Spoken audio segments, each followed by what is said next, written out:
So good evening once again എല്ലാവർക്കും സ്വാഗതം. Shaolin എന്ന് പറയുന്ന മനോഹരമായൊരു ബുക്കാണ്. എങ്ങനെയാണ് നമ്മുടെ ജീവിതത്തെ മുന്നോട്ട് കൊണ്ടുപോകേണ്ടത്, വിജയകരമായി മുന്നോട്ട് കൊണ്ടുപോകേണ്ടത് എന്നുള്ള ഒരു point. How to win without fighting. നമ്മുടെ ലൈഫിലെ ഏറ്റവും വലിയ പ്രത്യേകത ഫൈറ്റിംഗ് ആണ്. ഫൈറ്റിംഗ് പലപ്പോഴും നമ്മളോട് തന്നെയുണ്ട്, മറ്റുള്ളവരോടൊക്കെ ഫൈറ്റ് ചെയ്താണ് പോകുന്നത്. പക്ഷേ ഇവിടെ മനോഹരമായ ഒരു ടൈറ്റിലാണ് how to win without fighting. So എല്ലാ തരത്തിലും മുന്നോട്ട് പോകുമ്പോൾ ഒരു ഫൈറ്റിംഗ് ഇല്ലാത്ത ഒരു പുതിയ കോൺസെപ്റ്റ് കഴിഞ്ഞ പകുതി ഭാഗത്തോളം നമ്മൾ ആ ബുക്കിൻ്റെ കേട്ട് കഴിഞ്ഞു. വളരെ മനോഹരമായ സെഷൻ. തീർച്ചയായിട്ടും നമ്മുടെ ജീവിതത്തിൽ പകർത്താൻ പറ്റുന്ന ഒത്തിരി നല്ല കാര്യങ്ങൾ വളരെ സിമ്പിളായിട്ട് സുരേഷ് ബാബു സാറിൽ നിന്ന് കേട്ടു. വീണ്ടും നമുക്ക് അതിൻ്റെ തുടർന്നുള്ള ഭാഗങ്ങൾ കേൾക്കാം. അതിനുവേണ്ടി നിങ്ങളെ എല്ലാവരെയും സ്വാഗതം ചെയ്തു. അതോടൊപ്പം സുരേഷ് ബാബു സാറിനെ. Suresh Babu sir, you are welcome.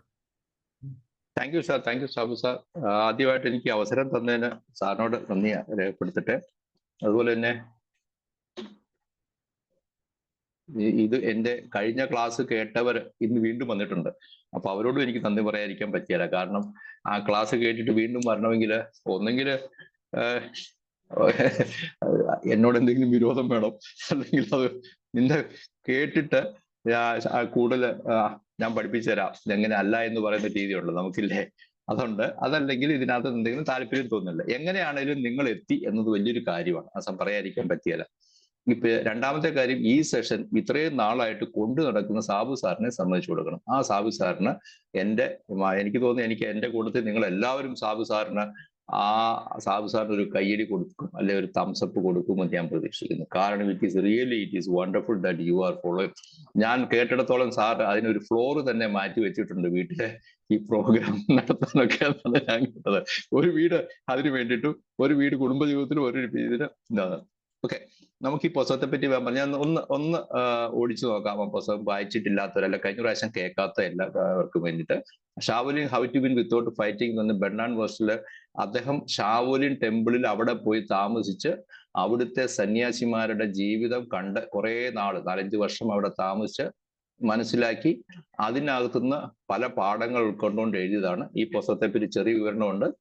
ഇദ്ദേഹം ഇന്നർ സ്ട്രെങ്തിനെ പറ്റിയാണ്, he's writing focus on inner strength. നമ്മളിൽ തന്നെയുള്ള ശക്തിയാണ്. അതിനെപ്പറ്റി, അതിന്റെ വ്യക്തതയെ പറ്റി, എങ്ങനെയാണ് ജീവിതത്തിൽ മൈൻഡ്ഫുൾ ആയിട്ട് എന്ന് വെച്ചാൽ ലീവിങ് ഇൻ ദ പ്രസന്റ്. ഈ പുസ്തകം 3 പാർട്ടായിട്ടാണ് എഴുതുന്നത്. പാർട്ട് 1 അതിനു മുമ്പ് പർപ്പസ് ഓഫ് ദ ബുക്ക്, ഇതിന്റെ കീ തീംസ് എന്ന് പറയുന്നത് നമ്മൾ കണ്ടു. Awareness, calmness, discipline, respect, inner strength ആണ് ഇതിന്റെ കീ തീംസ് എന്ന് പറയുന്നത്.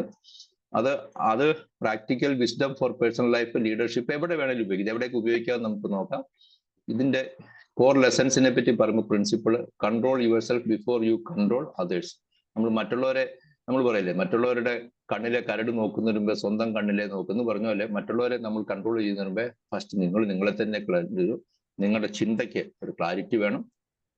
രണ്ടാമത് ശരിക്കും കേൾക്കുക എന്ന് വെച്ചാൽ, നമ്മൾ പറയില്ലേ, കേൾവിയും ഹിയറിംഗും ലിസണുമായിട്ട് ഇതുണ്ട്, വ്യത്യാസമുണ്ട്. സംസാരിക്കുന്നതിൽ കൂടുതൽ കേട്ട് മനസ്സിലാക്കുക. അതുപോലെ തന്നെ എല്ലാ പ്രശ്നങ്ങൾക്കും ഒന്നിൽ കൂടുതൽ സൊല്യൂഷൻസ് ഉണ്ടാവാം. പിന്നെ രണ്ടാമത്, വിക്ടറി എന്ന് പറയുന്നത് ഒരാളെ തോൽപ്പിക്കുന്നതിലല്ല, ഡോമിനേഷനിലല്ല, പക്ഷെ ശാന്ത സുന്ദരമായ ഒരു സന്തോഷപരമായ ഒരു എൻഡിങ്ങിന് വേണം. അതാണ് നമ്മുടെ വിക്ടറി എന്ന് പറയുന്നത്. ഇത് എവിടെയൊക്കെ ഉപയോഗിക്കാം നമുക്ക് ഈ പുസ്തകം വായിച്ചു കഴിഞ്ഞാൽ? നമ്മുടെ പേഴ്സണൽ ലൈഫിൽ, വർക്ക് പ്ലേസിൽ, സൊസൈറ്റിയിൽ, പിന്നെ സ്വന്തമായിട്ടും പേഴ്സണൽ ലൈഫുമായിട്ട് വ്യത്യാസമുണ്ട്. അത് നിങ്ങൾ ഓർക്കണം. പേഴ്സണൽ ലൈഫ് എന്ന് പറയുന്നത് നമ്മൾ കൂട്ടത്തിൽ പലരുമായിട്ടും ഇടപെടുന്ന കൂടാതെ, പിന്നെ സ്വന്തമായിട്ട് എനിക്ക് തന്നെ സന്തോഷം വേണമെങ്കിൽ ഞാനെന്നൊരു ലോകമുണ്ട്. ആ ലോകത്തില് എനിക്ക് ഇന്നർ പീസ്, കോൺഫിഡൻസ്, ഇതൊക്കെയാണ് ഇതിൽ. പിന്നെ ഇതെന്താണ് ഈ പുസ്തകം മറ്റുള്ളതിൽ നിന്ന് വ്യത്യസ്തമാക്കുന്നതെന്ന് പറഞ്ഞാൽ, ഇത് മാർഷ്യൽ ആർട്സിനെ പറ്റിയുള്ള പുസ്തകമല്ല. പക്ഷെ മാർഷ്യൽ ആർട്സിനെ പറ്റി ലോകത്തിലെ ഏറ്റവും ഇതുവരെ അറിയപ്പെടുന്ന ചൈനീസിലെ ഏറ്റവും വലിയ മുസാഷി എന്ന് പറയുന്ന അദ്ദേഹത്തിന്റെ കോഴ്സ് ഇതിനകത്തുണ്ട്. അദ്ദേഹം സ്വേർഡ് ഫൈറ്റർ ആയിരുന്നു. 60ഓളം ഡ്യുവൽസ് ജയിച്ചിട്ടുണ്ട്. അദ്ദേഹത്തെ തോൽപ്പിച്ചതായിട്ട് ചരിത്രമില്ല. പക്ഷെ അദ്ദേഹത്തിന്റെ ഫൈറ്റിങ്ങില് പ്രധാനമായിട്ട് ഒരു പ്രാവശ്യത്തിൽ കൂടുതൽ അദ്ദേഹം വാളെടുക്കേണ്ടി വന്നിട്ടുണ്ട്. വെച്ചാൽ ഒരു വ്യക്തിയുമായിട്ട് ഡ്യുവൽ ചെയ്യുമ്പോൾ അദ്ദേഹത്തിന്റെ വാളിന്റെ അണക്കം 1-2 കൂടുതലില്ല. അത്രയധികം പെട്ടെന്ന് അദ്ദേഹം അവരെ കീഴടക്കാൻ പറ്റുന്നു. അത് മൈൻഡ് പവർ ആണ്. ഇതിന്റെ ഉദ്ദേശം encourages prevention of conflict rather than reaction. Reaction അല്ല എന്ന് പറയുമ്പോൾ നമുക്ക് മനസ്സിലാവും അത് ആക്ഷൻ ഓറിയന്റഡ് ആണെന്ന് പറയും. പാർട്ട് 1 നമ്മൾ കണ്ടിരുന്നു. പാർട്ട് 1 നമ്മൾ കണ്ട first principles the principle of the present ആണ്. Only those who are awake can truly see. ഈ നിമിഷത്തിൽ ജീവിക്കുന്ന, ഈ ഒരു മിനിറ്റ് അല്ല, നിമിഷത്തിന്റെ 100 അംശത്തിലും നമ്മൾ ഇവിടെ തന്നെ ജീവിക്കുന്നവർക്ക് മാത്രമേ ഇത് കാണാൻ സാധിക്കുകയുള്ളൂ. രണ്ടാമത് മൈൻഡ്ഫുൾനെസ്. അന്ന് എളങ്കോ സാറ് മൈൻഡ്ഫുൾനെസ്സിനെ പറ്റി വ്യക്തമായിട്ട് എന്റെ ക്ലാസ് കഴിഞ്ഞിട്ട് അതിനെപ്പറ്റി പറഞ്ഞിരുന്നു. Mindfulness, the mind is clouded, every path seems difficult. പക്ഷെ മൈൻഡ് ക്ലിയർ ആണെങ്കിൽ എങ്ങനെയായിരിക്കും അത്? ഈ ഓരോ കാര്യങ്ങൾ ചെയ്യുമ്പോഴും അവിടെ തന്നെ മൈൻഡ്, അതിൽ തന്നെ ശ്രദ്ധ കേന്ദ്രീകരിക്കുന്നത്. റെസല്യൂട്ട്നെസ്സിനെ പറ്റി നമ്മൾ പറഞ്ഞു, ഡിറ്റർമിനേഷനെ പറ്റിയാണ്. പിന്നെ ഡിറ്റാച്ച്മെന്റ്, ഒന്നിലും ഡിറ്റാച്ച്മെന്റ് ഇല്ലാതെ, ഞാനല്ലാതെ, സബ്ജക്റ്റീവ് ആകാതെ, NLP പറയുന്ന ഒരു വാക്കാണ് സബ്ജക്റ്റീവ് അല്ലാത്ത, അതിനാണ് ഡിറ്റാച്ച്മെന്റ് എന്ന് പറയുന്നത്. പിന്നെ part 2 learn to be strong. അതിനകത്ത് നമ്മൾ ഒരെണ്ണം എടുത്തിരുന്നു, കാംനെസ്. ഇതായിരുന്നു കഴിഞ്ഞ ദിവസം നമ്മൾ എടുത്തത്. ഓർമ്മയുണ്ടാവില്ല ഈ 5 പോയിന്റ്സ് ഇല്ലേ? ലിവിങ് ഇൻ ദ പ്രസന്റ് ഉണ്ട്, മൈൻഡ്ഫുൾനെസ്.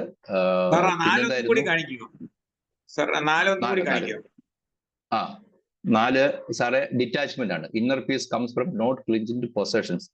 അതിനെപ്പറ്റി നമ്മൾ പറഞ്ഞില്ലേ, നമ്മൾ പണ്ട് മുതലേ വീട്ടിൽ മേടിച്ചു വെച്ചിരിക്കുന്ന കുറേ സാധനങ്ങൾ ഒരിക്കൽ പോലും എടുക്കാത്ത സ്റ്റീൽ നമ്മൾ നല്ല നല്ല കട്ട്ലറീസ് ഒക്കെ ഉണ്ട്, ഒരിക്കൽ പോലും ഉപയോഗിക്കുക, പക്ഷെ അത് കളയുകയില്ല, വീണ്ടും വീണ്ടും നമ്മൾ വാങ്ങിച്ചു കൂട്ടുന്നത്. അതായത് ഡിറ്റാച്ച്മെന്റ്. നമ്മൾ പറയില്ലേ, നമ്മളോട് അറ്റാച്ച്മെന്റ് ത്രൂ ഡിറ്റാച്ച്മെന്റ് എന്ന് പറയുന്ന ഒരു ക്ലോസ് അന്ന് സാബു സാർ അവസാനം പറയുകയുണ്ടായി. അറ്റാച്ച്മെന്റ് വേണം എന്തിനോട്? Through detachment. എന്നാൽ ഉണ്ടോ? ഇല്ല. ഉണ്ടെങ്കിൽ ഉണ്ടോ, ഇല്ലെങ്കിൽ ഇല്ല. അല്ല, ഉണ്ടോ ചോദിച്ചാൽ ഉണ്ട്, അല്ലെങ്കിൽ ഇല്ല എന്ന് പറയുന്നത് ഇതില്ല. എന്നെ ഒന്നും ബാധിക്കുന്നില്ല. ഇദ്ദേഹത്തിന്റെ ഒരു കഥയുണ്ട്. ഇദ്ദേഹത്തിന് ഒരിക്കൽ ഒരു രാജ്യത്ത് വെച്ച് പാസ്പോർട്ടും ടിക്കറ്റും അല്ലാത്ത എല്ലാം പോയി. അദ്ദേഹത്തിന് ഭയങ്കര വിഷമം. അത് കഴിഞ്ഞപ്പോൾ അങ്ങേർക്ക് മനസ്സിലായി, ഇപ്പൊ എനിക്ക് പേടിക്കേണ്ട കാര്യമില്ല, എവിടെ കിടന്ന് വേണേലും ഉറങ്ങാമല്ലോ. അറ്റാച്ച്മെന്റ് ഉണ്ടെങ്കിലാണ് ഈ പ്രശ്നം വരുന്നത്. അതായിരുന്നു ഇനി നമ്മൾ ആറാമത്തെ പ്രിൻസിപ്പിള് പറയുന്നത് acting slowly and thoughtfully often prevents errors. നമുക്ക് എന്തെങ്കിലും ചെയ്യുമ്പോൾ ഒരു നമ്മൾ വേണ്ട, if you are in a hurry can you fill the gap. If you are in a hurry എന്താ ചെയ്യുക? വാക്ക്. നമ്മൾ ധൃതിയിലാണെങ്കിൽ എന്താ ചെയ്യുക? If you are in a hurry walk slowly. അല്ലല്ല, if you are in a hurry walk slowly. കേട്ടില്ല? സ്പീഡില്ല, walk alone. If you are in a hurry walk slowly എന്ന് അവർ പറഞ്ഞു. വെച്ചാൽ നമ്മൾ ശ്രദ്ധിച്ചിട്ടില്ല, നമ്മൾ വളരെ ധൃതി പിടിച്ച് ജോലി ചെയ്യുമ്പോൾ നമുക്ക് തെറ്റുകൾ പറ്റാറില്ലേ? പെട്ടെന്ന് നമ്മൾ എഴുതുമ്പോൾ, ഞാൻ ഇപ്പൊ ടൈപ്പ് ചെയ്യുമ്പോൾ, ഇപ്പൊ കമ്പ്യൂട്ടറിൽ ടൈപ്പ് ചെയ്യുമ്പോൾ നമ്മൾ ശ്രദ്ധിച്ചിട്ടുണ്ട്, നമ്മൾ പെട്ടെന്ന് ഒരു റിപ്പോർട്ട് എഴുതി തീർക്കണം, അല്ലെങ്കിൽ ഒരു മെയിൽ അയക്കണമെങ്കിൽ നമ്മൾ എത്ര സമയം നമ്മൾ ധൃതി പിടിച്ചോ അത്രേ അതിൽ കുറച്ച് സമയം അത് കഴിഞ്ഞ് നമുക്കത് കറക്ഷന് വേണ്ടി പോകുന്നുണ്ടാവും അല്ലേ? ശ്രദ്ധിച്ചിട്ടുണ്ടോ? ആരെങ്കിലും ശ്രദ്ധിച്ചിട്ടുണ്ടോ? ധൃതി പിടിച്ച് ചെയ്യുമ്പോഴല്ലേ മാഡം, അമർജ്യോതി മാഡം, നിങ്ങൾ അടുക്കളയിലാണെങ്കിലും പ്രശ്നം ഉണ്ടാകുന്നത്? കൈ മുറിയുന്നത് എപ്പോഴാണ്? ധൃതി പിടിക്കുമ്പോഴല്ലേ? അല്ലേ? അപ്പൊ ഈ പ്രിൻസിപ്പിൾ ഓഫ് സ്ലോലെസ്നെസ് പറ്റി പറയുന്നത്, slowness creates space four clarity and measured responses. ഇവർ പറയുന്നത്, നിങ്ങളോട് ചോദിക്കുകയാണ്, നിങ്ങൾക്ക് എപ്പോഴെങ്കിലും ഈ സ്പീഡ് കാരണം നിങ്ങൾക്ക് നഷ്ടം വന്നിട്ടുണ്ടോ? സ്പീഡ് കാരണം നിങ്ങൾക്ക് നഷ്ടം വന്നിട്ടുണ്ടോ?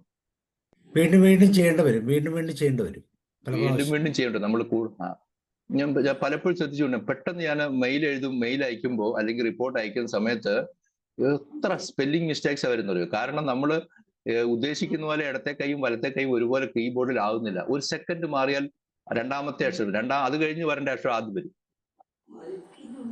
വീണ്ടും പുറകോട്ട് പോയിട്ട് തിരിച്ചു വരുന്നു. അപ്പൊ ഇവർ പറയുന്നത്, don't allow yourself to be rushed. നിങ്ങളെ ധൃതി കൂട്ടാനായിട്ട് അലോ ചെയ്യരുത്. അപ്പൊ എന്താ ചെയ്യുക? ആ സമയത്ത് ഇപ്പൊ പെട്ടെന്ന് ധൃതി വരുന്നു, നമ്മൾ പറയില്ലേ, വെപ്രാളം വരുന്നു, കൂടുതൽ വേണം. അപ്പൊ സ്ലോനെസ് എങ്ങനെ വരുത്താം? നമുക്കിപ്പോ എല്ലായിടത്തും പഠിക്കുന്ന ഒരു പ്രാക്ടീസ് ഉണ്ട്, നമുക്ക് പഠിക്കുന്ന ഇതുണ്ട്. പെട്ടെന്ന് നമുക്കൊരു വെപ്രാളം വരുന്നു, സ്പീഡ് കൂട്ടണം, അല്ലെങ്കിൽ പെട്ടെന്ന് എന്തെങ്കിലും ചെയ്യണം. അന്നേരം നമ്മൾ എന്താ ചെയ്യേണ്ടത്? ഇമ്മീഡിയറ്റ് ആയിട്ട് ജോലി ഏർപ്പെടണോ, അതോ ഒന്ന് ഏതാ ചെയ്യുക? ടേക്ക് എ ഡീപ് ബ്രീത്ത് അല്ലേ? മഹാത്മാഗാന്ധി പറഞ്ഞിരിക്കുന്നുള്ളൂ, there is more to life than increasing in speed. There is more to life than increasing in speed. അപ്പൊ സ്പീഡ് കൂട്ടിയ സ്പീഡിനേക്കാളും കൂടുതൽ ഇവിടെ ജീവിതത്തിലുണ്ട്. വെച്ചാൽ സ്ലോയിലാണ് ജീവിതം എന്നാണ് പറയുന്നത്.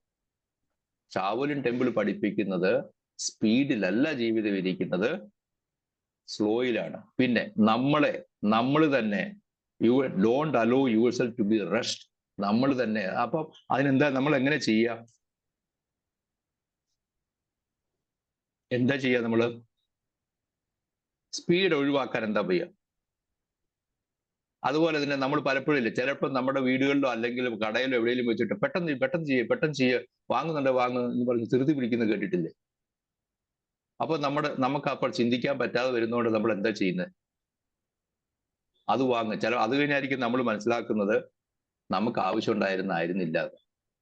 ചില സെയിൽസ് പേഴ്സൺസ് അങ്ങനെ ചെയ്യാറുണ്ടല്ലോ, സെയിൽസ്മാൻ. ചില ഓഫീസുകളുണ്ട്, പെട്ടെന്ന് സൈൻ ചെയ്ത് തന്നെ.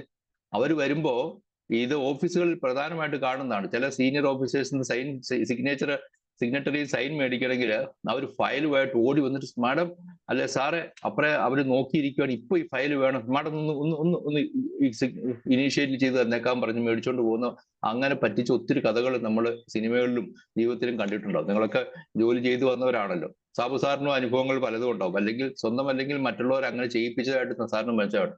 അത് കഴിഞ്ഞ് നമ്മൾ പറയാറുണ്ട്, ആ സമയത്ത് ധൃതിയായിരുന്നു, ഞാനത് മുഴുവൻ വായിച്ചു നോക്കിയില്ല എന്ന്, അല്ലെ? സോ സ്ലോനെസ് നമ്മളെ കൊണ്ട് എത്തിക്കുന്ന എവിടെയാണ്? സ്ലോനെസ് നമ്മളെ എവിടെ എത്തിക്കുക? തെറ്റിലേക്ക് കൊണ്ടെത്തിക്കും.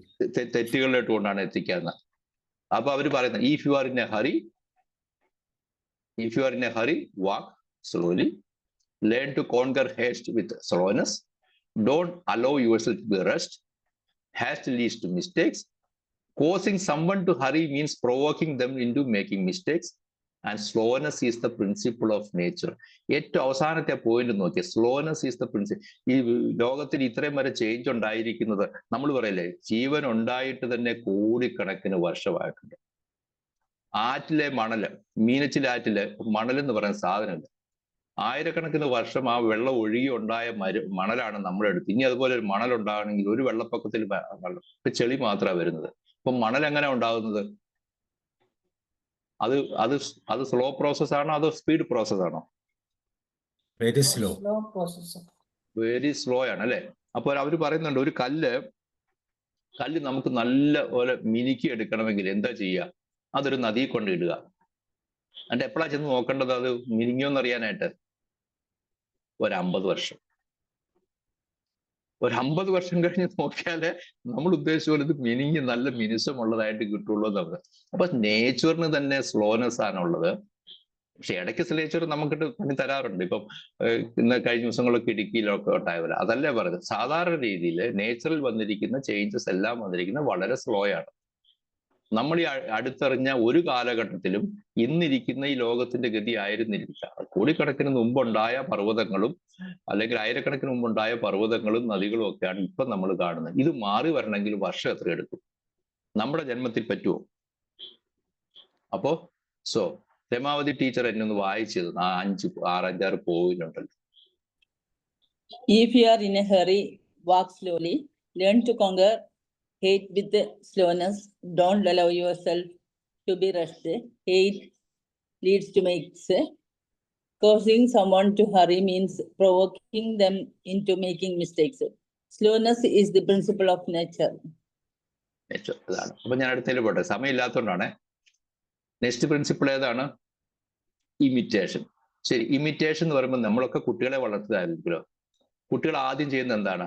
ഒരു 2 വയസ്സുകാരി കുട്ടി ആദ്യം ചെയ്യുന്നത് എന്തായിരിക്കും? നിങ്ങളുടെ ഒപ്പം നിന്ന് നമ്മൾ ചെയ്യുന്ന വീട്ടിലെ ജോലിയില്ലേ, കുക്കിങ്ങിന് നമ്മളെ കൂടെ കൂടും. ആദ്യം ചെയ്യുന്നത് ചൂലെടുത്ത് നമ്മുടെ ഒപ്പം അടിച്ചല്ലേ, അല്ലെ? രമാവതി ടീച്ചർ മുകളിലോട്ട് ഇങ്ങനെ കണ്ണു പോകുന്നിടത്തപ്പോൾ എനിക്ക് മനസ്സിലായി, ആ പിക്ചർ കാണുകയായിരുന്നു. പണ്ട് കുട്ടികള് എങ്ങനെയായിരുന്നു നമ്മളെ ഇമിറ്റേറ്റ് ചെയ്യുന്നില്ല. അപ്പൊ ഈ ലോകം മുഴുവൻ ഇമിറ്റേഷനാണ്. ഈ ലോകത്തില് നമ്മൾ എന്തെങ്കിലും പുതുതായിട്ട് ഉണ്ടാക്കാൻ, നിങ്ങൾ എന്തെങ്കിലും പുതുതായിട്ട് കൊണ്ടുവന്നിട്ടുണ്ട്? പറ. ഞാൻ കണ്ടുപിടിച്ചു എന്ന് പറയാനായിട്ട് എന്തെങ്കിലും നിങ്ങൾ ഐ ഇൻവെന്റ് മൈസെൽഫ് എന്ന് പറഞ്ഞൊരെണ്ണം കാണിക്കാൻ പറ്റും? ഈ ലോകത്തിലില്ലാത്ത ഐ ഇൻവെന്റ് മൈസെൽഫ്. ഇവര് പറയുന്നത് വേറെ ഇന്ന് അവർ പറയുന്ന ഷാവോലിൻ ടെമ്പിളില് അവരവരുടെ മാർഷൽ ആർട്സിൽ ഉണ്ടായിരിക്കുന്ന മുഴുവൻ അവരുടെ ചുറ്റുപാടിലുള്ള മൃഗങ്ങളെ നോക്കിയിട്ടാണ്, അവരുടെ ആക്ടിവിറ്റീസിൽ ശ്രദ്ധിച്ചിട്ടാണ് അതിനെതിരായിട്ട് അവർ വിചാരിച്ചത്. അവർ ഈ മൃഗങ്ങളുമായിട്ട് അന്ന് ക്രൂര മൃഗങ്ങൾ ഉണ്ടായിരുന്ന ആ സ്ഥലങ്ങളിൽ താമസിച്ചപ്പോൾ അവരിൽ നിന്ന് രക്ഷപ്പെടാനായിട്ട് ഇവർ പുതിയ തന്ത്രമൊന്നും ഉണ്ടാക്കിയില്ല. അവരാദ്യം വന്നിട്ട് അവരെങ്ങനെയാണ് ജീവിക്കുന്നത്. അതിനകത്ത് നമ്മൾ ഈ വീട്ടിലൊക്കെ കയറുന്ന ഒരു പച്ച പശു എന്ന് പറയുന്ന ഇതില്ലേ, പച്ച പശു നമ്മൾ പറഞ്ഞില്ലേ, അത് വന്നാൽ പൈസ വരുമെന്നാണ് റോയ് സാറെ പറയുന്നത്. അതെന്ന് വന്നിട്ട് പച്ചക്കാള വരും. അത് സ്ഥിരമായിട്ട് എനിക്ക് ശമ്പളം കിട്ടുന്നെന്ന് വരാറുണ്ടായിരുന്നു ഇവിടെ. ഇനി അത് വന്നിട്ടാണ് എനിക്ക് ശമ്പളം കിട്ടുന്നത്, അതോ ശമ്പളം കിട്ടുന്നുണ്ടാവും വരുന്ന അറിഞ്ഞൂടെ. ഏതായാലും അത് സ്ഥിരമായിട്ട് വരാറുണ്ട്, എനിക്കത് കണക്ട് ചെയ്യാൻ പറ്റാറുണ്ട്. അപ്പൊ ഒരു സന്യാസി ഇതും വേറൊരു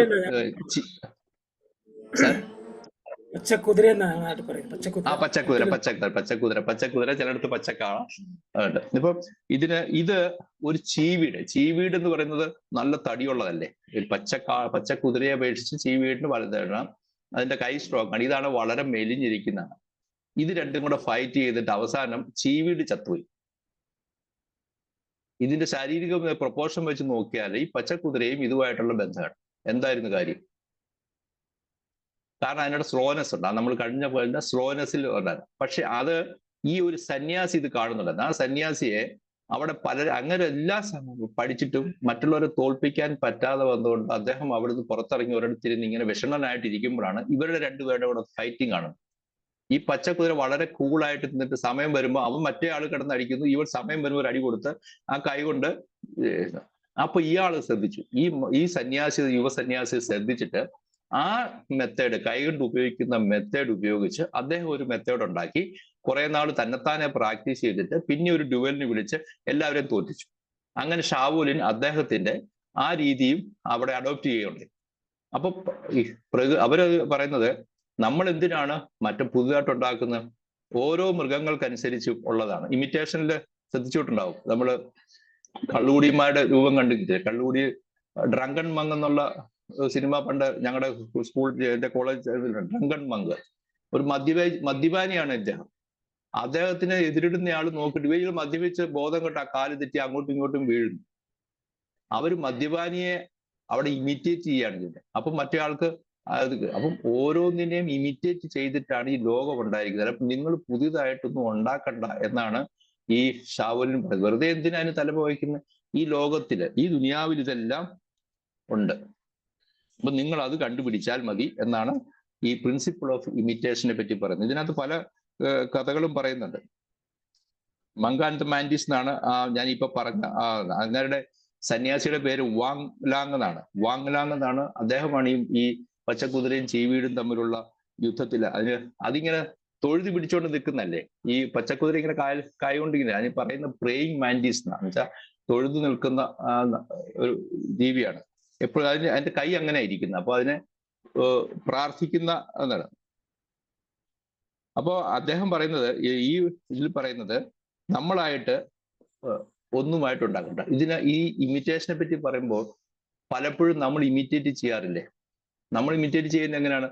നല്ല സെലിബ്രിറ്റി അവരൊരു കാറ് മേടിച്ചാൽ നമ്മളത് മേടിക്കും അല്ലേ? അവര് ചെയ്യുന്ന രീതിയിൽ ഇല്ലേ?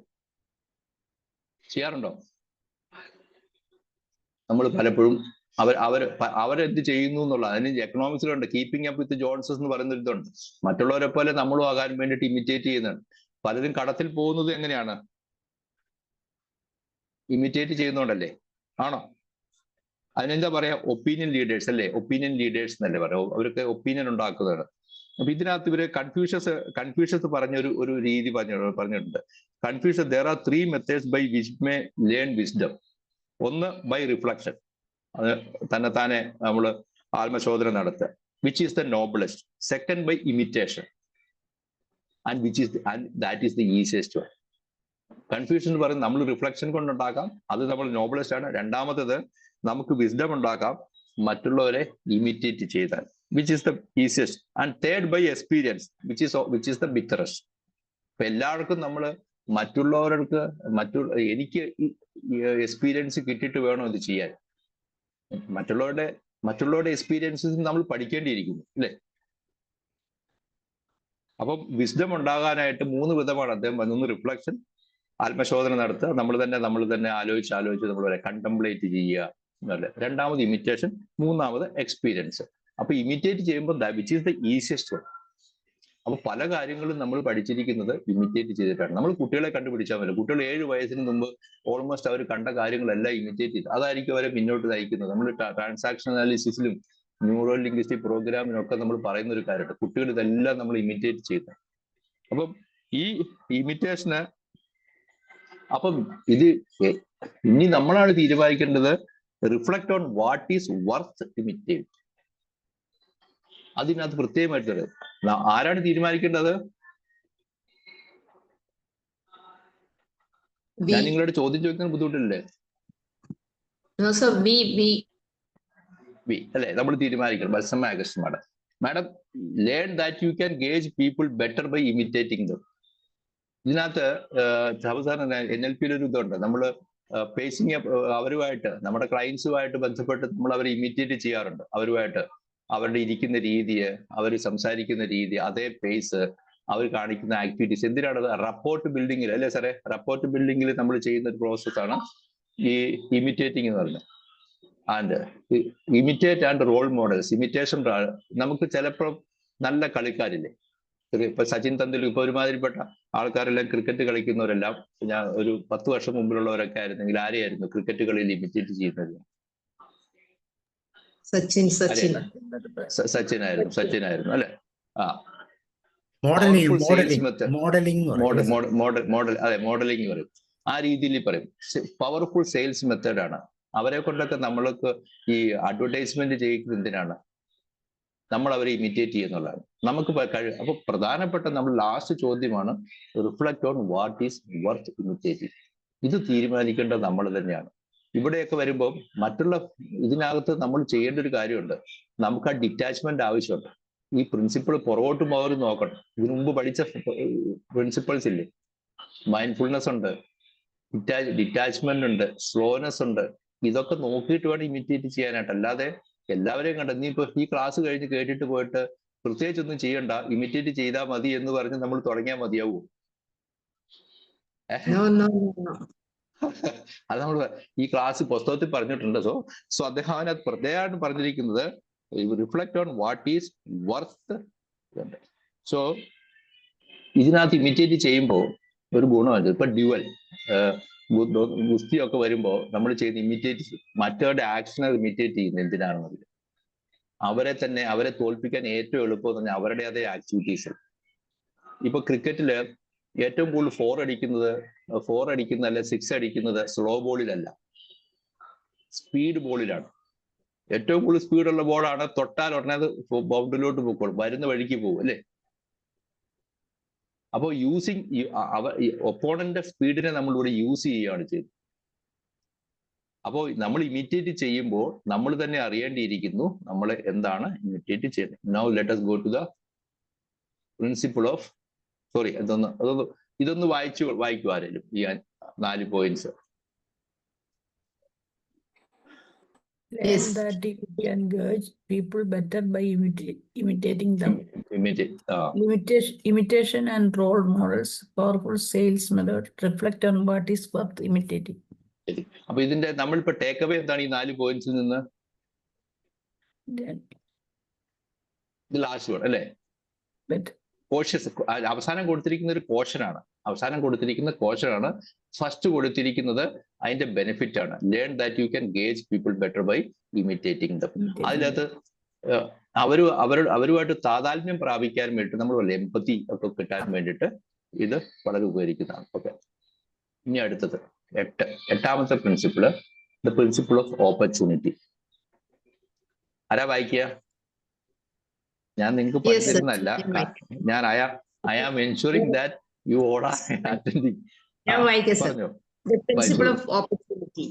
Success depends on recognizing the right moment to act.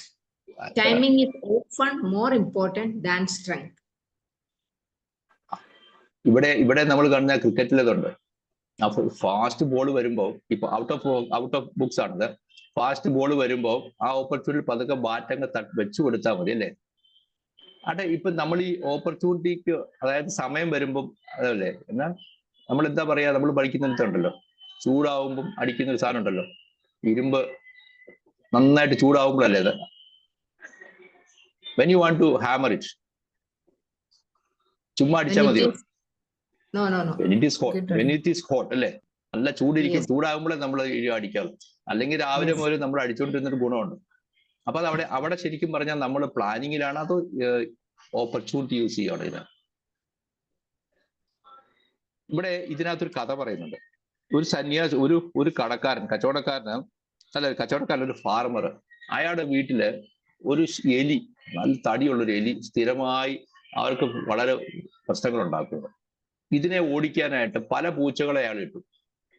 പല പൂച്ചയും ഇതിനകത്ത് വരുന്നുണ്ട്. പല പൂച്ചകളെ, ഒരു പൂച്ചയും ഈ എലിയെ പിടിക്കാൻ പറ്റുന്നില്ല. കാരണം എലി വളരെ സ്മാർട്ടാണ്, അവൻ ഭയങ്കര സ്പീഡുമാണ്, സകല പൂച്ചയും. അപ്പൊ അതിലേക്കത്തെ ഒരു ടെമ്പിളിലെ ഒരു സന്യാസി ഇയാൾക്കൊരു പൂച്ചയെ കൊടുത്തു. അതുപോലെ ഇത് മിടുക്കൻ പൂച്ചയാ എന്നുള്ളത്. അപ്പൊ ഈ പൂച്ച അവിടെ വന്നു, ഇയാളോർത്ത് ഇന്ന് തന്നെ പിടിക്കുമായിരിക്കുന്നത്. ഈ പൂച്ച കിടന്ന് ഉറക്കുക, ഫുൾ ടൈം ഉറക്കുക. ഈ പൂച്ചയുടെ പിന്നെ കൂടെ ഈ എലി അങ്ങോട്ട് പോകുന്നു, ഇങ്ങോട്ട് പോകുന്നു. എലി ട്രൈ ചെയ്ത് നോക്കി, പൂച്ച അനങ്ങുന്നില്ല. എലിക്ക് നല്ല ധൈര്യമായി, ഈ പൂച്ചയെ കൊണ്ട് ഒന്നിനും കൊള്ളുകയല്ലാതെ. കാരണം ഇവൻ അവനെ മൈൻഡ് ചെയ്യുന്നില്ലെന്നുള്ള. ആ പൂച്ച അത് ഈ സന്യാസിയോട് ഇന്ന് കംപ്ലൈന്റ് ചെയ്യുന്നുണ്ട്. ആ സന്യാസി പറഞ്ഞു, ക്ഷമിക്ക്, വരട്ടെ എന്ന്. ഒരു ദിവസം കിടന്ന് ഉറങ്ങിയിരിക്കുന്ന ഇപ്പൊ ഈ എലിക്ക് കുറച്ചു ദിവസം ആയത്തിന് എലിക്ക് നമ്മൾ പറയാം കോംപ്ലാസൻസി, ഇനിയൊന്നും വരാൻ പോകുന്നില്ല. എലി അതിന്റെ മിന്നെ കൂടെ അങ്ങ് പോയി. പൂച്ച അവിടെ കിടന്ന കിടപ്പിൽ ടക്കെന്നൊരു അടി കൊടുത്തു. വളരെ ചെറിയ എഫേർട്ട് ഉണ്ട്, എലി ഫ്ലാറ്റ്. അപ്പൊ അവിടെ പൂച്ച ചെയ്തെന്താ? Principle of opportunity. പൂച്ച പ്രിൻസിപ്പിൾ അതാണ്. അല്ലാതെ ഓടി നടന്ന് എന്നെ പിടിക്കാൻ ഏൽപ്പിച്ചതാണെന്നും പറഞ്ഞോട് ഞാൻ നേരെ അതിന് എലിയെ തേടി പിടിച്ചു പോവില്ല. നമ്മൾ എലിയെ തേടി പിടിച്ചു പോകുമ്പോ എലി അവിടെ കോഷത്താവും. എലി ടേക്ക് എ സ്റ്റാൻഡ്. എനിക്ക് മനസ്സിലാവും ഈ പൂച്ച എന്നെ പിടിക്കാനായിട്ട് ഇവിടെ കിടന്നുറങ്ങുവാണ്. അതായത് കറക്റ്റ് സമയത്ത് ഓപ്പർച്യൂണിറ്റി. ഇവിടെ ഇവര് ഈ പുസ്തകത്തിനകത്ത് ഈ പ്ലാനിങ്ങിനെ പറ്റി, പ്ലാനേഴ്സിനെ പറ്റി പറയുന്നുണ്ട്. പ്ലാനേഴ്സ് എപ്പോഴും പ്ലാൻ ചെയ്തുകൊണ്ടിരിക്കും, അവർ ഓപ്പർച്യൂണിറ്റി വരുന്ന കാണുന്നില്ല. കാരണം they are BC in planning. അപ്പൊ നിങ്ങൾ ശ്രദ്ധിച്ചു നോക്കും, നിങ്ങൾ പ്ലാനറിലാണോ അതോ ഓപ്പർച്യൂണിസ്റ്റ് ആണോ? എന്നുവെച്ചാൽ ഓപ്പർച്യൂണിറ്റി എന്ന് പറഞ്ഞാൽ അവസരവാദി നല്ല അർത്ഥം. ഓപ്പർച്യൂണിറ്റി ഉപയോഗിക്കുന്ന ആളാണ്. ഓപ്പർച്യൂണിറ്റി നിങ്ങൾ കാണാറുണ്ട്? ക്വസ്റ്റ്യൻ 2. എപ്പോഴേലും നിങ്ങൾ ശ്രദ്ധിച്ചിട്ടുണ്ടോ ഈ ഓപ്പർച്യൂണിറ്റി വന്നപ്പോൾ ഞാൻ അവിടെ ആക്ട് ചെയ്തു, അതുകൊണ്ട് എനിക്ക് ബെനിഫിറ്റ് കിട്ടി എന്ന് തോന്നിയ ഏതെങ്കിലും അനുഭവങ്ങൾ നിങ്ങൾക്കുണ്ടോ?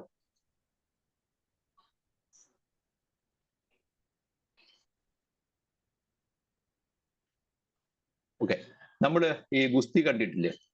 ഗുസ്തിയല്ല, മറ്റേ ബോക്സിങ്ങിൽ ഏറ്റവും കൂടുതൽ കണ്ടിരിക്കുന്നത് തന്നെയാണ്. ഒരാൾ ഇടിച്ചോണ്ടിരിക്കും, മറ്റോ മാറിക്കൊണ്ടിരിക്കും. അയാൾ തിരിച്ചിടിക്കുന്നുണ്ടാവില്ല. അയാൾ എന്തിനാണ് വെയിറ്റ് ചെയ്യുന്നത്? തളരാൻ വേണ്ടിയിട്ട്. അയാള് അപ്പൊ ഈ ഇവിടെ രണ്ട് കാര്യമാണ്. ഒന്ന്, ശത്രുവിനെ ഒന്ന് തളർത്തുക, അവരുടെ എനർജി കുറയാനായിട്ട് നോക്കിയിരിക്കുക. രണ്ടാമത്, അവസരം വരിക. കാരണം കുറച്ച് കഴിയുമ്പോൾ അയാളും മടുക്കല്ലേ. ഇപ്പൊ നിങ്ങളെ ഒരാൾ ഇന്ന് ചീത്ത പറയാൻ വിചാരിക്കുക. നമ്മുടെ അടുത്ത് നമ്മൾ പലപ്പോഴും കണ്ടിട്ടുണ്ട്, ഒരാൾ വരുമ്പോൾ നമ്മൾ ചാടി കയറി ആരട വീര പോരിന് വാടാന്നാണ് ഒരു കഥകളിൽ ഇതില്ല, ഏതോ ഒരു ഇതുണ്ട്, ആരട വീര പോരിന്. ഞാനും വരുന്നുണ്ട് ഇതിന്റെ നമ്മുടെ ബാലിക്ക് പറ്റിയ അബദ്ധം അതല്ലേ? ബാലിക്ക് പറ്റിയല്ലേ, ചാടി അങ്ങ് വീഴുവായതേ, അതുകൊണ്ടല്ലേ. പക്ഷെ അപ്പൊ മറ്റൊരാൾ നമ്മളെ വിളിക്കുമ്പോൾ നമ്മൾ എന്താ ചെയ്യുന്നത്? ഞാൻ വരുന്നുണ്ട്, ആ ഭാഗങ്ങളൊക്കെ വരുന്നുണ്ട്. അപ്പൊ ഇവിടെ ഈ എലിയുടെ കാര്യത്തില് ഈ പൂച്ച കാണിച്ചത് ഓപ്പർച്യൂണിറ്റിക്ക് വെയിറ്റ് ചെയ്യാണ്. അപ്പൊ പൂച്ചയ്ക്ക് വേസ്റ്റ് ആയിട്ടില്ല എനർജി. അതുപോലെ തന്നെ ഈ ദ്വന്ദ്വയുദ്ധത്തിലോ അല്ലെങ്കിൽ ഇതിലൊക്കെയോ എതിരാളിയെ ആദ്യം അവരുടെ വീര്യം കെടുത്തുന്ന വിധത്തില് നോക്കിയിരുന്നിട്ട് അവസാനത്തെ ഒരൊറ്റ പഞ്ചിങ്ങിൽ തീർക്കുന്നതുണ്ട്. അതാണ് ഈ പ്രിൻസിപ്പിൾ ഓഫ്. അതിനകത്ത് പ്രധാനപ്പെട്ട ഒരു കാര്യമുണ്ട്, നമ്മൾ ഓപ്പർച്യൂണിറ്റി നോക്കിയിട്ട് നമ്മൾ അവസാനം ഓപ്പർച്യൂണിറ്റി ഇല്ലാതെ പോകരുത്. Important to wait for the right movement എന്നാണ്. ചെറിയൊരു ഓപ്പർച്യൂണിറ്റിന്റെ എക്സാമ്പിൾ ആണ് പറയാം. നമ്മളിവിടെ പെൻഷനേഴ്സിന്റെ ഇപ്രാവശ്യം മത്സരങ്ങൾ സംഘടിപ്പിച്ചു, 3-4 പാട്ടുകളും ഇതെല്ലാം. എന്നോട് വിളിച്ചിട്ട് എന്റെ സെക്രട്ടറി നമ്മുടെ സൗത്തിലെ, നിങ്ങളൊന്ന് വരണം, 21-ന് വനിതകളുടെ കുറച്ച് മീറ്റിംഗ് വിളിച്ചിട്ടുണ്ട്. ഇപ്പൊ സംഘാടകരുമാണല്ലോ, ഇപ്പൊ ഇനി ജഡ്ജസും അവരെല്ലാം ആയിട്ടുള്ള. ഞാൻ പറഞ്ഞു സാറേ സോറി എനിക്ക് 21-ന് വേറൊരു മീറ്റിംഗ് ഉണ്ട് എന്ന്. സത്യം പറഞ്ഞാൽ എനിക്ക് ഇതിലെല്ലാം പങ്കെടുക്കണം എന്നുള്ള ഒരു ബോധ്യം ഉണ്ടായിരുന്നു. അങ്ങനെ ഞാൻ ഓപ്പർച്യൂണിറ്റി ഉണ്ടാക്കി 4 പേര് കൊടുത്തു പങ്കെടുക്കാൻ പാട്ടിന്. അത് അതിന്റെ അർത്ഥം എന്താണെന്നറിയോ? അതായത് equally important to be ready to act when that moments arrives. അങ്ങനെ ഒരു മൊമെന്റ് ഉണ്ടായപ്പോൾ അത് ഐഡന്റിഫൈ ചെയ്യാൻ കഴിഞ്ഞു എന്നുള്ളതാണ് അല്ലേ? ഇതിനു മുമ്പ് ഇതുപോലെ വന്നിട്ടുണ്ടായിരുന്നല്ലോ അവസരങ്ങളൊക്കെ. ആദ്യമായിട്ടാണ് സാറേ അല്ല, പങ്കെടുക്കുന്നതാണ്. പക്ഷെ ഇതിനു മുമ്പ് ഇതുപോലെ ഓപ്പർച്യൂണിറ്റീസ് ഉണ്ടായിരിക്കണമല്ലോ, വന്നിട്ടുണ്ടാവണമല്ലോ. ഉണ്ടാവാറുണ്ട്. ഇവിടെ പ്രധാനമായിട്ടും പറഞ്ഞത് നമ്മളൊക്കെ പ്ലാനേഴ്സ് ആണ്, നമ്മളൊക്കെ പ്ലാനിങ് ആണ്. പ്ലാനിങ് ഇങ്ങനെ നടത്തിക്കൊണ്ടിരിക്കും, ഇതിനിടയ്ക്ക് നമ്മൾ കാണാതെ പോകുന്നത്. അപ്പം നമ്മൾ ഈ ഓപ്പർച്യൂണിറ്റിക്ക് വെയിറ്റ് ചെയ്യുമ്പോൾ നമ്മൾ എന്താ ചെയ്യുന്നത്?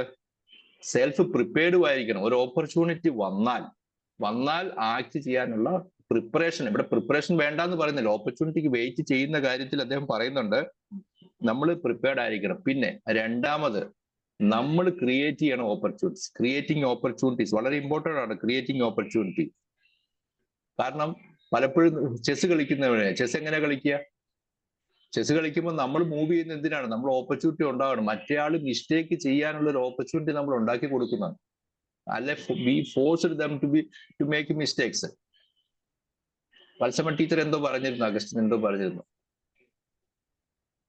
വത്സമ മാഡം എന്തോ പറയുന്നുണ്ട്, ഞങ്ങളോടാണോ?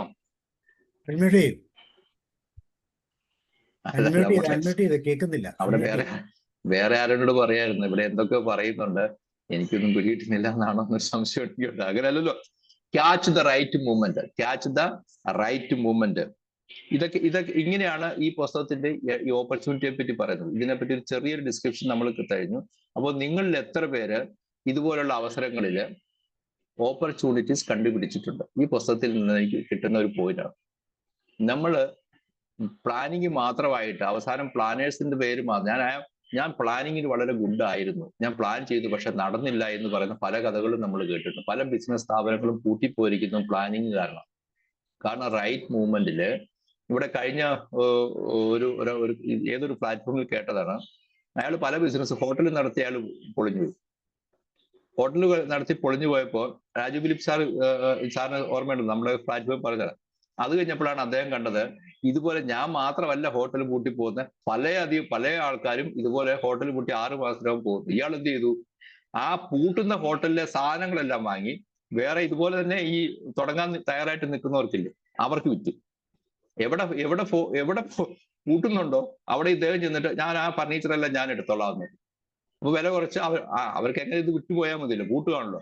അതെല്ലാം എടുത്തു വെച്ചിട്ട് അതെല്ലാം മിനുക്കി അദ്ദേഹം ഇതുപോലെ തന്നെ വരുന്ന സംരംഭകർക്ക് വിൽക്കും. ഇപ്പൊ അദ്ദേഹത്തിന്റെ പ്രധാന ബിസിനസ് എന്ന് പറഞ്ഞാൽ പൂട്ടുന്ന ഹോട്ടലിൽ നിന്ന് വാങ്ങി വേറൊരുത്തിന് കൊടുക്കുക, അവൻ പൂട്ടുമ്പോൾ അവന്റെ നിന്ന് വാങ്ങി വേറൊരുത്തിന് കൊടുക്കുക. അപ്പൊ ability to act in the right point, അതൊരു വലിയൊരു കാര്യമാണ്. റെഡിനെസ് ടു ആക്ട് എന്നാണ് പറയുന്നത്. അപ്പം അതിന് വേണ്ട ഒരു കാര്യമുണ്ട്. ഓപ്പർച്യൂണിറ്റിക്ക് വേണ്ടി വെയിറ്റ് ചെയ്യണമെങ്കിൽ അതാണ് നമുക്ക് വേണ്ടത്, പേഷ്യൻസ് അല്ലേ? പേഷ്യൻസ്. അപ്പൊ ഇതൊന്നും ആരാ വായിക്കുക? ഇനി ഞാൻ ഈ പറഞ്ഞ പോയിന്റ്സ് 4 പോയിന്റ് ഉണ്ട്. Learn to create opportunities, wait for them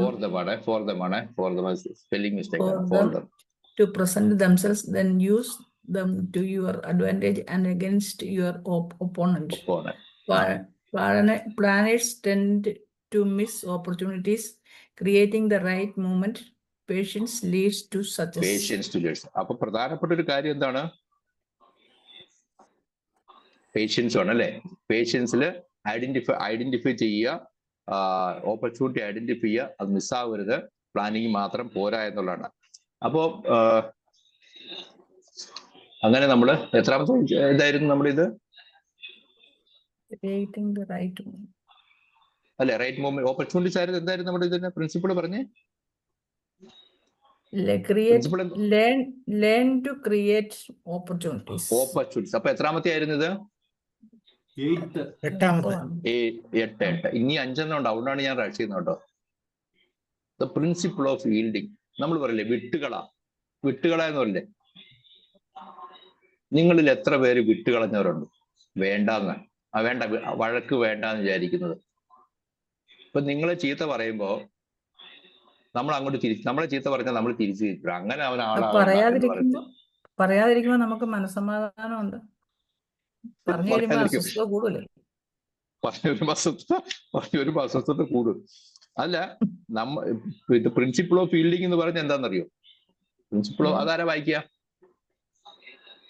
Yielding is not surrender, but അതാണ് എന്റെ പ്രശ്നം. yielding is strategic flexibility. പറഞ്ഞോളൂ. flexibility, like bamboo blending in the storm. Yielding prevents breakage and leads to even full strength.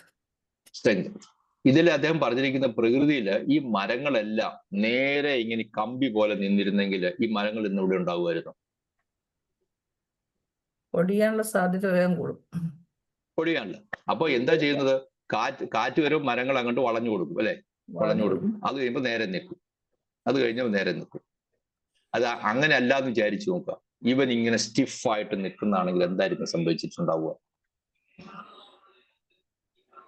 ഇത് നിങ്ങളുടെ നമ്മുടെ ജീവിതമായിട്ടൊന്ന് ബന്ധപ്പെടുത്തി നോക്കിക്കേ. നമ്മള് ചില സ്ഥലത്ത് താന്നു കൊടുക്കേണ്ടടുത്ത് താന്നു കൊടുക്കണം. ചില സ്ഥലത്ത് ചെയ്യേണ്ടത് നമുക്ക് സ്ട്രോങ് ആയി നിൽക്കേണ്ടത് സ്ട്രോങ് ആയിട്ട് നിൽക്കണം. നമ്മുടെ ഡിസിഷൻസ്. പറഞ്ഞോളൂ. സ്ട്രോങ് അസർട്ടീവ് ആവും അല്ലേ? ഇതിനൊരു കഥയുണ്ട്. ഇതിനകത്തൊരു ഇത് പറയുന്നുണ്ട്, ഒരു എക്സാമ്പിൾ പറയുന്നത്, ഒരാൾ നമ്മളോട് ആർഗ്യുമെന്റിന് വരുന്ന ഒരു പോയിന്റുമായിട്ട്, നമുക്കറിയാം അദ്ദേഹത്തിന്റെ ആർഗ്യുമെന്റ് നമുക്ക് സ്വീകാര്യമല്ല, അല്ലെങ്കിൽ അത് ശരിയല്ല എന്നുള്ള ധാരണയിലാണ് നമ്മൾ ഇരിക്കുന്നത്. പക്ഷെ ആദ്യത്തെ പോയിന്റ് പറഞ്ഞപ്പോഴേ നമുക്കറിയാം അത് ശരിയല്ല എന്ന്. നിങ്ങൾ എന്താ ചെയ്യുന്നത്? നമ്മൾ അത് ശരിയല്ലെങ്കിൽ അത് ശരിയല്ല എന്നങ്ങ് പറയും. ശരിയല്ലേ? ശരിയല്ലേ ഞാൻ പറഞ്ഞു. ഞാനീ പറയുന്നത് എന്റെ കാര്യമല്ല, ഈ പുസ്തകത്തിലെ കാര്യമാണ് പറയുന്നത്. നമ്മൾ ഉടനെ അയാൾ പറഞ്ഞു ശരിയല്ല എന്ന് പറഞ്ഞു. അപ്പൊ മറ്റേ ആൾ വരുന്ന എന്തായാലും അയാൾക്ക് മനസ്സിലായി ഇയാള് ഞാൻ പറയുന്നത് കേൾക്കുന്ന ഒരാളല്ല, എന്റെ ഓപ്പോസിറ്റ് ആണ്. അപ്പൊ അതിനനുസരിച്ചുള്ള വാദങ്ങളായിരിക്കും അദ്ദേഹം പിന്നെ കൊണ്ടുവരുന്നതും. അതുപോലെ തന്നെ അദ്ദേഹത്തിന്റെ മെന്റാലിറ്റിയും അതായിരിക്കും. പക്ഷേ ഈ പൊസറ്റീവ് പറഞ്ഞൊരു എക്സാമ്പിൾ ആണ്. അദ്ദേഹം പറഞ്ഞു അത് ശരിയാ, അത് ശരിയാന്ന്. ഇതിനകത്ത് നമ്മൾ അത് ശരിയാന്ന് പറഞ്ഞൊരു ഇതുണ്ട്. വെള്ളിമൂങ്ങ കണ്ടില്ലേ? വെള്ളിമൂങ്ങ സിനിമയില്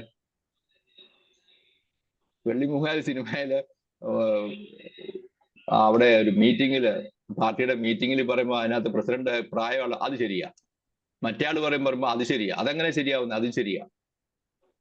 കേട്ടിട്ടില്ലേ? ഒരു ഡയലോഗ് കേട്ടിട്ടുണ്ടാവും, വെള്ളിമുഖ സിനിമയൊക്കെയാണ്. അപ്പൊ നിങ്ങളോട് ഒരാൾ ആർഗ്യുമെന്റ് ചെയ്തു വരുമ്പോൾ ആദ്യത്തെ പോയിന്റ് നിങ്ങൾ പറയാണ് അത് ശരിയല്ല എന്ന് പറഞ്ഞാൽ ആ കേൾക്കുന്നയാൾക്ക് മനസ്സിലായി എന്റെ ഭാഗത്തിന് എന്നെ സപ്പോർട്ട് ചെയ്യുന്നയാളല്ല, എനിക്ക് അഗനിസ്റ്റ് ആയിട്ട് നിൽക്കുന്നയാളാണ്. ഉടനെ അതിനനുസരിച്ചുള്ള വാദങ്ങളും കൊണ്ടുവരും, മെന്റാലിറ്റിയും ഡിഫറൻസ് ആവും. പക്ഷേ അയാൾ പറഞ്ഞ എല്ലാ കാര്യത്തിലും അത് ശരിയാണല്ലോ, അങ്ങനെയാണ് എന്ന് പറയും. 1, അത് കഴിഞ്ഞ് 2, 3, 4 ഇതൊക്കെ കഴിഞ്ഞിട്ട് ഒരു 5ാമത്തെയോ 6ാമത്തെ പോയിന്റ് വന്നപ്പോൾ അയാൾ പറയാം അത് ശരിയല്ല കേട്ടോ. അപ്പോ എന്തായിരിക്കും അദ്ദേഹത്തിന് നമ്മളോടുള്ള ആറ്റിറ്റ്യൂഡ്? എന്തായിരിക്കും? അത്രയ്ക്ക് നമ്മളുടെ ഓപ്പോസിഷൻ ഉണ്ടാവുമോ? ഞാൻ ചോദിക്കുന്നില്ല. അതാണ് പറഞ്ഞത്. അത് ഫസ്റ്റ് പോയി yielding is not surrender. yielding is not surrender. ആദ്യം നമ്മളൊന്ന് ക്ഷമിച്ചു കൊടുക്കുക, അല്ലെങ്കിൽ അവർക്ക് അനുകൂലമായ നിലപാടെടുത്താൽ, അല്ലെങ്കിൽ ഒന്ന് ഒതുങ്ങി കൊടുത്താൽ അത് സറണ്ടർ അല്ല എന്നാണ്. അത് സ്ട്രാറ്റജിക് ഫ്ലെക്സിബിലിറ്റിയാണ്. സ്ട്രാറ്റജിക് ഫ്ലെക്സിബിലിറ്റിയെ പറ്റി പറയുന്നത് യുദ്ധം ചെയ്യുമ്പോൾ സ്ട്രാറ്റജിക് വിഡ്രോവൽ ഉണ്ട്, സ്ട്രാറ്റജിക് റിട്രീറ്റ് എന്നാണ് പറയുന്നത്. യുദ്ധം ചെയ്യുമ്പോൾ ചെയ്യുന്ന ഒരു കാര്യമാണ് സ്ട്രാറ്റജിക് റിട്രീറ്റ്. അതല്ല ഞങ്ങൾ പുറകോട്ട് പോവില്ല, എന്റെ ആർമി, ഞങ്ങൾ ഭാരതീയനാണ്, അല്ലെ ഞാൻ ഇതാണ്, ഞങ്ങൾ ഒട്ടും പുറകോട്ട് പോവില്ല എന്ന് പറഞ്ഞ് മുന്നോട്ട് ചാടിക്കേറിയാൽ ആളുണ്ടാവില്ല, അല്ലെ? അവരെന്താ ചെയ്യുന്നത്? അവരുടെ മറ്റേയാളുടെ മേൽക്കോയ്മ സമ്മതിച്ചു കൊടുത്തുകൊണ്ട് പിന്നോട്ട് വരുന്നു. പിന്നോട്ട് ചായുന്നത് പുലിമുരുകന്റെ ഒരു ഡയലോഗ് ഉണ്ടല്ലോ, പുലി പരുങ്ങുന്നത് ഏതാണ്ട് ഓർമ്മയില്ലേ? പുലിമുരുകൻ കണ്ടതല്ലേ? രാജഗുരു സാർ കണ്ടതാണല്ലോ. പുലി പരുങ്ങുന്നത്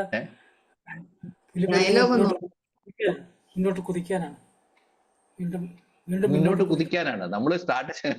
അപ്പൊ അവിടെ നമ്മൾ ശരിക്കും പറഞ്ഞാൽ മറ്റേയാൾ ഈൽഡ് ചെയ്യുവാണ് ഇത് പുലിമുരുകളുടെ. കാരണം കുറച്ചുകൂടെ നമുക്കൊന്ന് സാമാന്യവൽക്കരിക്കാവുന്ന ഓർത്താണ് പുലിമുരുകളിനെ അല്ലെ സിനിമയിലെ ഡയലോഗ്സ് പറയുന്നത്. അപ്പൊ ഈ സിനിമ നമ്മൾ എന്താ പറയാ, ഈ പ്രകൃതിയില് സോറി ഇതാരാ വായിക്കുക? that yielding is simultaneous defense. and an attack that the opponent launches against themselves. Yielding is simultaneously a form of defense and an attack. രണ്ടും കൂടിയാണ് അല്ലേ? ആ. Next word, രണ്ടാമത്തെയാണ് ഫെയിൻഡ് fear. yielding. ഫെയിൻഡ് അതായത് ഞാൻ ഒതുങ്ങി എന്ന് സമ്മതിച്ചു കൊടുക്കുക, എന്ന് വെച്ചാൽ അവനെന്ന് കാണിക്കുകയാണ് അല്ലെ? ശരിക്കും നമ്മൾ ഒതുങ്ങിയതാണോ? No. നെക്സ്റ്റ് സാറേ. Allowing a tactical victory. ആ Always to give our opponents room for an apparent victory. അതെന്താണെന്നറിയോ? ഈ നമ്മള് ഒപ്പോണന്റിന് എപ്പോഴും ഒരു ഫീലിംഗ് ഉണ്ടാക്കി കൊടുക്കണം, അവൻ ജയിക്കാൻ അവന് ഹോപ്പ് ഉണ്ടെന്നുള്ളത്. ഇല്ലെങ്കിൽ എന്താ വരിക? നമ്മൾ ഒരു പൂച്ചയെ മുറിക്കാത്തിട്ട് പൂട്ടിയിട്ട് നമ്മൾ അതിനെ അടിക്കാൻ ശ്രമിച്ചാൽ എന്താ വരിക? പൂച്ചയ്ക്ക് ഓടിപ്പോകാൻ സ്ഥലമില്ല എന്ന് വിചാരിക്കുക. Will attack you. നമ്മളെ നേരെ തന്നെ അത് വരും അറ്റാ- സാറേ. Will നമ്മളെ attack നേരെ you. തന്നെ വരും. അപ്പൊ ഇതിനകത്ത് ഇത് ഞങ്ങള് പോലീസ് അക്കാഡമിയിൽ ഞങ്ങൾ പഠിച്ചപ്പോൾ ട്രെയിനിങ്ങിൽ പറഞ്ഞൊരു കാര്യമാണ്. ലാത്തി ചാർജ് ചെയ്യുമ്പോൾ 4 വയസ്സിൽ നിന്ന് വളഞ്ഞിട്ട് ലാത്തി ചാർജ് ചെയ്തെന്ന്. പോലീസ് ഒരിക്കലും വളഞ്ഞിട്ട് ലാത്തി ചാർജ് ചെയ്യാറില്ല. പോലീസ് എപ്പോഴും ഇവന് ഓടിപ്പോകാനുള്ള ഒരു വഴി തുറന്നു കൊടുത്തിട്ടേ ലാത്തി ചാർജ് ചെയ്യാറുള്ളൂ. അതിനൊരു എക്സാമ്പിൾ പറഞ്ഞ് ബീഹാറില്, ഇതിന് പുസ്തകത്തിന് ഔട്ട് ഓഫ് ബുക്സ് ആണ്. ബീഹാറില് ഒരിക്കല് അത് 55കളിൽ നടന്ന നാഷണൽ പോലീസ് അക്കാഡമിയിലെ ഡയറക്ടർ ഗുപ്ത സാർ പറഞ്ഞാണ്. അവിടെ പോലീസ് ഇത് കുറെ ഓവർ സ്മാർട്ടായിട്ട് ഈ വണ്ടി, ഇവരുടെ പോലീസ് വാൻ എല്ലാം കൊണ്ട് ഒരു സൈഡിൽ കൂടെ ഒരു വഴി 3 വശം കവറായ സ്ഥലത്ത് 4ാമത്തെ അടുത്ത് ഇവരുടെ വണ്ടി കൊണ്ട് തടഞ്ഞു, ബ്ലോക്ക് ചെയ്തിട്ടാണ് ഇവരടിക്കാൻ തുടങ്ങി. അവസാനം കൂടുതൽ പോലീസുകാരായിരുന്നു ആശുപത്രിയിൽ കയറിയ പോലീസുകാരുടെ എണ്ണം കൂടി. കാരണം ഇതിനകത്ത് നിന്ന് ഓടി രക്ഷപ്പെടാനായിട്ട് ഇവർക്ക് സ്ഥലമില്ലായിരുന്നു. അവസാനം എന്ത് ചെയ്തു? ഈ പൂച്ച അറ്റാക്ക് ചെയ്ത പോലെ. അപ്പം always to give our opponents room for an apparent victory എന്ന് പറയുന്നതിനകത്ത് എപ്പോഴും അവന് ഉണ്ടാക്കാൻ സാധിക്കും എന്നൊരു തോന്നൽ ഉണ്ടാക്കിക്കൊണ്ട് വേണം. അതാണ് ഈൽഡിങ്ങിന് പ്രധാനം. നമ്മൾ ഒതുങ്ങി കൊടുക്കുന്നതിന്റെ അർത്ഥം പരുങ്ങുന്നത് ചാടാനാണ്, കുതിക്കാനാണ്. അതുപോലെ തന്നെ മറ്റവർക്ക് തോന്നണം എനിക്ക് ജയിക്കാം, എനിക്ക് മുന്നോട്ട് പോയാൽ ജയിക്കാം. അതൊരു സ്ട്രാറ്റജിയാണ്. അങ്ങനെ ഒരു ഈൽഡിംഗ് ആണ് ഇവർ പറയുന്നത്, അല്ലാതെ തോറ്റോടുന്ന ഒരു ഈൽഡിംഗ് അല്ല ഇത്. ക്ലിയർ ആണെന്ന് വിചാരിക്കുന്നു. Yes, sir. It's very clear. Okay, അങ്ങനെയാണെങ്കിലോ നമ്മൾ പാർട്ട് 3യിലാണ് ഇത് ഓരോരോ ഈ 3 ഭാഗങ്ങള്. ഒന്ന് നമ്മൾ നേരെ നിൽക്കാനായിട്ട് പഠിപ്പിച്ചു. ആദ്യത്തെ ലേൺ ടു സ്റ്റാൻഡ് ആയിരുന്നു ആദ്യത്തെ അല്ലേ? അത് ഇപ്പൊ നമ്മൾ പ്രിപ്പറേഷനായി നമ്മുടെ മൈൻഡ് സെറ്റ് ആക്കി. ഇനി നമ്മൾ ജയിക്കാനുള്ളതാണ്. ഇനിയുള്ള പ്രിൻസിപ്പിൾസ് എന്ന് പറഞ്ഞു. ഇപ്പൊ എത്ര പ്രിൻസിപ്പിൾസ് എടുത്തു നമ്മള്? 9 പ്രിൻസിപ്പിൾ എടുത്തു. 9 എണ്ണം കഴിഞ്ഞു. ഇനിയാണ് നമ്മൾ ജയിക്കാനുള്ളത്. അപ്പൊ നോക്കി, ഈ പുസ്തകം ആദ്യത്തെ ലേൺ ടു സ്റ്റാൻഡ്, അത് കഴിഞ്ഞ് രണ്ടാമത്തെ എന്തായിരുന്നു സാറേ? രണ്ടാമത്തെ ഓർമ്മയുണ്ടോ? Learn to be strong. ആദ്യത്തേതായിരുന്നു ലേൺ ടു സ്റ്റാൻഡ്, രണ്ടാമത്തെ ലേൺ ടു ബി സ്ട്രോങ്, അത് മൂന്നാമത്തേതാണ് നമുക്ക് ലേൺ ടു വിൻ. ഇതിനകത്ത് 10, 11, 12, 13 4 പ്രിൻസിപ്പിൾസ് ആണ് ഉള്ളത്. നമുക്ക് എന്താണെന്ന് നോക്കാം. അത് വായിക്കാമല്ലോ. ആരാണ് വായിക്കുക? എന്നെ ഹെൽപ്പ് ചെയ്യണേ. This section reveals how to achieve victory without confrontation, creating harmony rather than enemies. വളരെ ക്ലിയർ അല്ലേ റോയ് സാറേ? ഇതിനകത്ത് അവരുടെ വളരെ ക്ലിയർ ആണ്. വിക്ടറി വേണം വിത്തൗട്ട് കൺഫ്രണ്ടേഷൻ. ഇതെങ്ങനെയാണ് നമുക്ക് നമ്മുടെ സങ്കല്പത്തിൽ ഇല്ലാത്തൊരു കാര്യമാണ്. ടെൻഷൻ ഇല്ലാതെ എങ്ങനെ വിക്ടറി ഉണ്ടാക്കാം. നമ്മൾ പല യുദ്ധങ്ങളും കണ്ടിരിക്കുന്ന യുദ്ധം ഇവിടെ രാജ്യം മറ്റൊരു രാജ്യത്തോട് നമ്മൾ ചെയ്യുമ്പോൾ അവിടെ ശരിക്കും പറഞ്ഞാൽ ആരും ജയിക്കുന്നുണ്ടോ? അവസാനം നമ്മൾ കണക്ക് കൂട്ടുമ്പം ഈ ജയിച്ചവനും കണക്കാണ്, തോറ്റവനും കണക്ക്. മഹാഭാരതത്തിലെ യുദ്ധത്തിലെ പാണ്ഡവരുടെയും കൗരവരുടെയും സ്ഥിതി അത് തന്നെ. പൈറിക് വിക്ടറി എന്ന് നമ്മുടെ ഗ്രീക്ക് മിത്തോളജിയിൽ പറയുന്നതുണ്ട്. അവൻ ജയിച്ചു വന്നപ്പോൾ അയാൾ മാത്രമേ ഉള്ളൂ, ബാക്കി ആരും ഇല്ല, എല്ലാം പോയി. പക്ഷെ അതല്ല വിജയം എന്ന് പറയുന്നത് ഇതിലാണ്, ക്രിയേറ്റിംഗ് പിന്നെ ഇന്നൊരു മീറ്റിംഗ് നിങ്ങൾ കഴിഞ്ഞ് പോകുമ്പോൾ ഒരാളെ ശത്രു ആക്കിക്കൊണ്ട് പോകുന്നതാണോ നല്ലത്, അതോ അയാൾ നമ്മുടെ മിത്രമാവുന്നതാണോ? നമ്മൾ പലപ്പോഴും ഉണ്ടല്ലോ, പലപ്പോഴും ഈൽഡ് ചെയ്യാറില്ല. ജയിക്കാൻ സാധ്യതയില്ലെങ്കിൽ കൺഫ്രണ്ടേഷൻ എന്തിനാണത്? പ്രധാനമായിട്ടും നമ്മൾ നോക്കേണ്ടത് നമുക്ക് വേണ്ടത് ഹാർമണി. വിജയം മാത്രമല്ല, ഹാർമണി, നഷ്ടമില്ലാത്ത. അവിടെ പ്രധാനപ്പെട്ടതാണ് പ്രിൻസിപ്പിൾ ഓഫ് സുപ്പീരിയോറിറ്റി. ആരാണ് വായിക്കുക? ഞാൻ ജോൺ വായിക്കണം സാറൊക്കെ sir. ഉണ്ടല്ലോ ഇവിടെ. വേറെ ആരെങ്കിലും വായിക്കണം താല്പര്യം ഉണ്ടോ എന്ന് ചോദിച്ചു നോക്കണേ. Yes. അല്ല പറഞ്ഞു പോരുത്. True വി പി ജോ superior- ആ, ഞാൻ വായിക്കാം. വായിച്ചോളൂ. ആ, True ആ, superior- True superiority comes not from overpowering others, but from mastering oneself. Control of mind and body makes external power less threatening. ഇത് നമ്മൾ കണ്ടപ്പോഴേ പ്രിൻസിപ്പിൾ ഓഫ് സുപ്പീരിയോറിറ്റി നിങ്ങൾ കേട്ടപ്പോ എന്താ വിചാരിച്ചത്? എനിക്ക് മറ്റുള്ളവരെക്കാളും വാർഫെയറും അല്ലെങ്കിൽ അതൊക്കെ ഉണ്ടെന്നാണ് നമ്മൾ ധരിച്ചത്. അതല്ല. ഈ പ്രിൻസിപ്പിൾ ഓഫ് സുപ്പീരിയോറിറ്റി എന്ന് പറഞ്ഞ് എന്റെ സ്ട്രെങ്ത് ആണ്.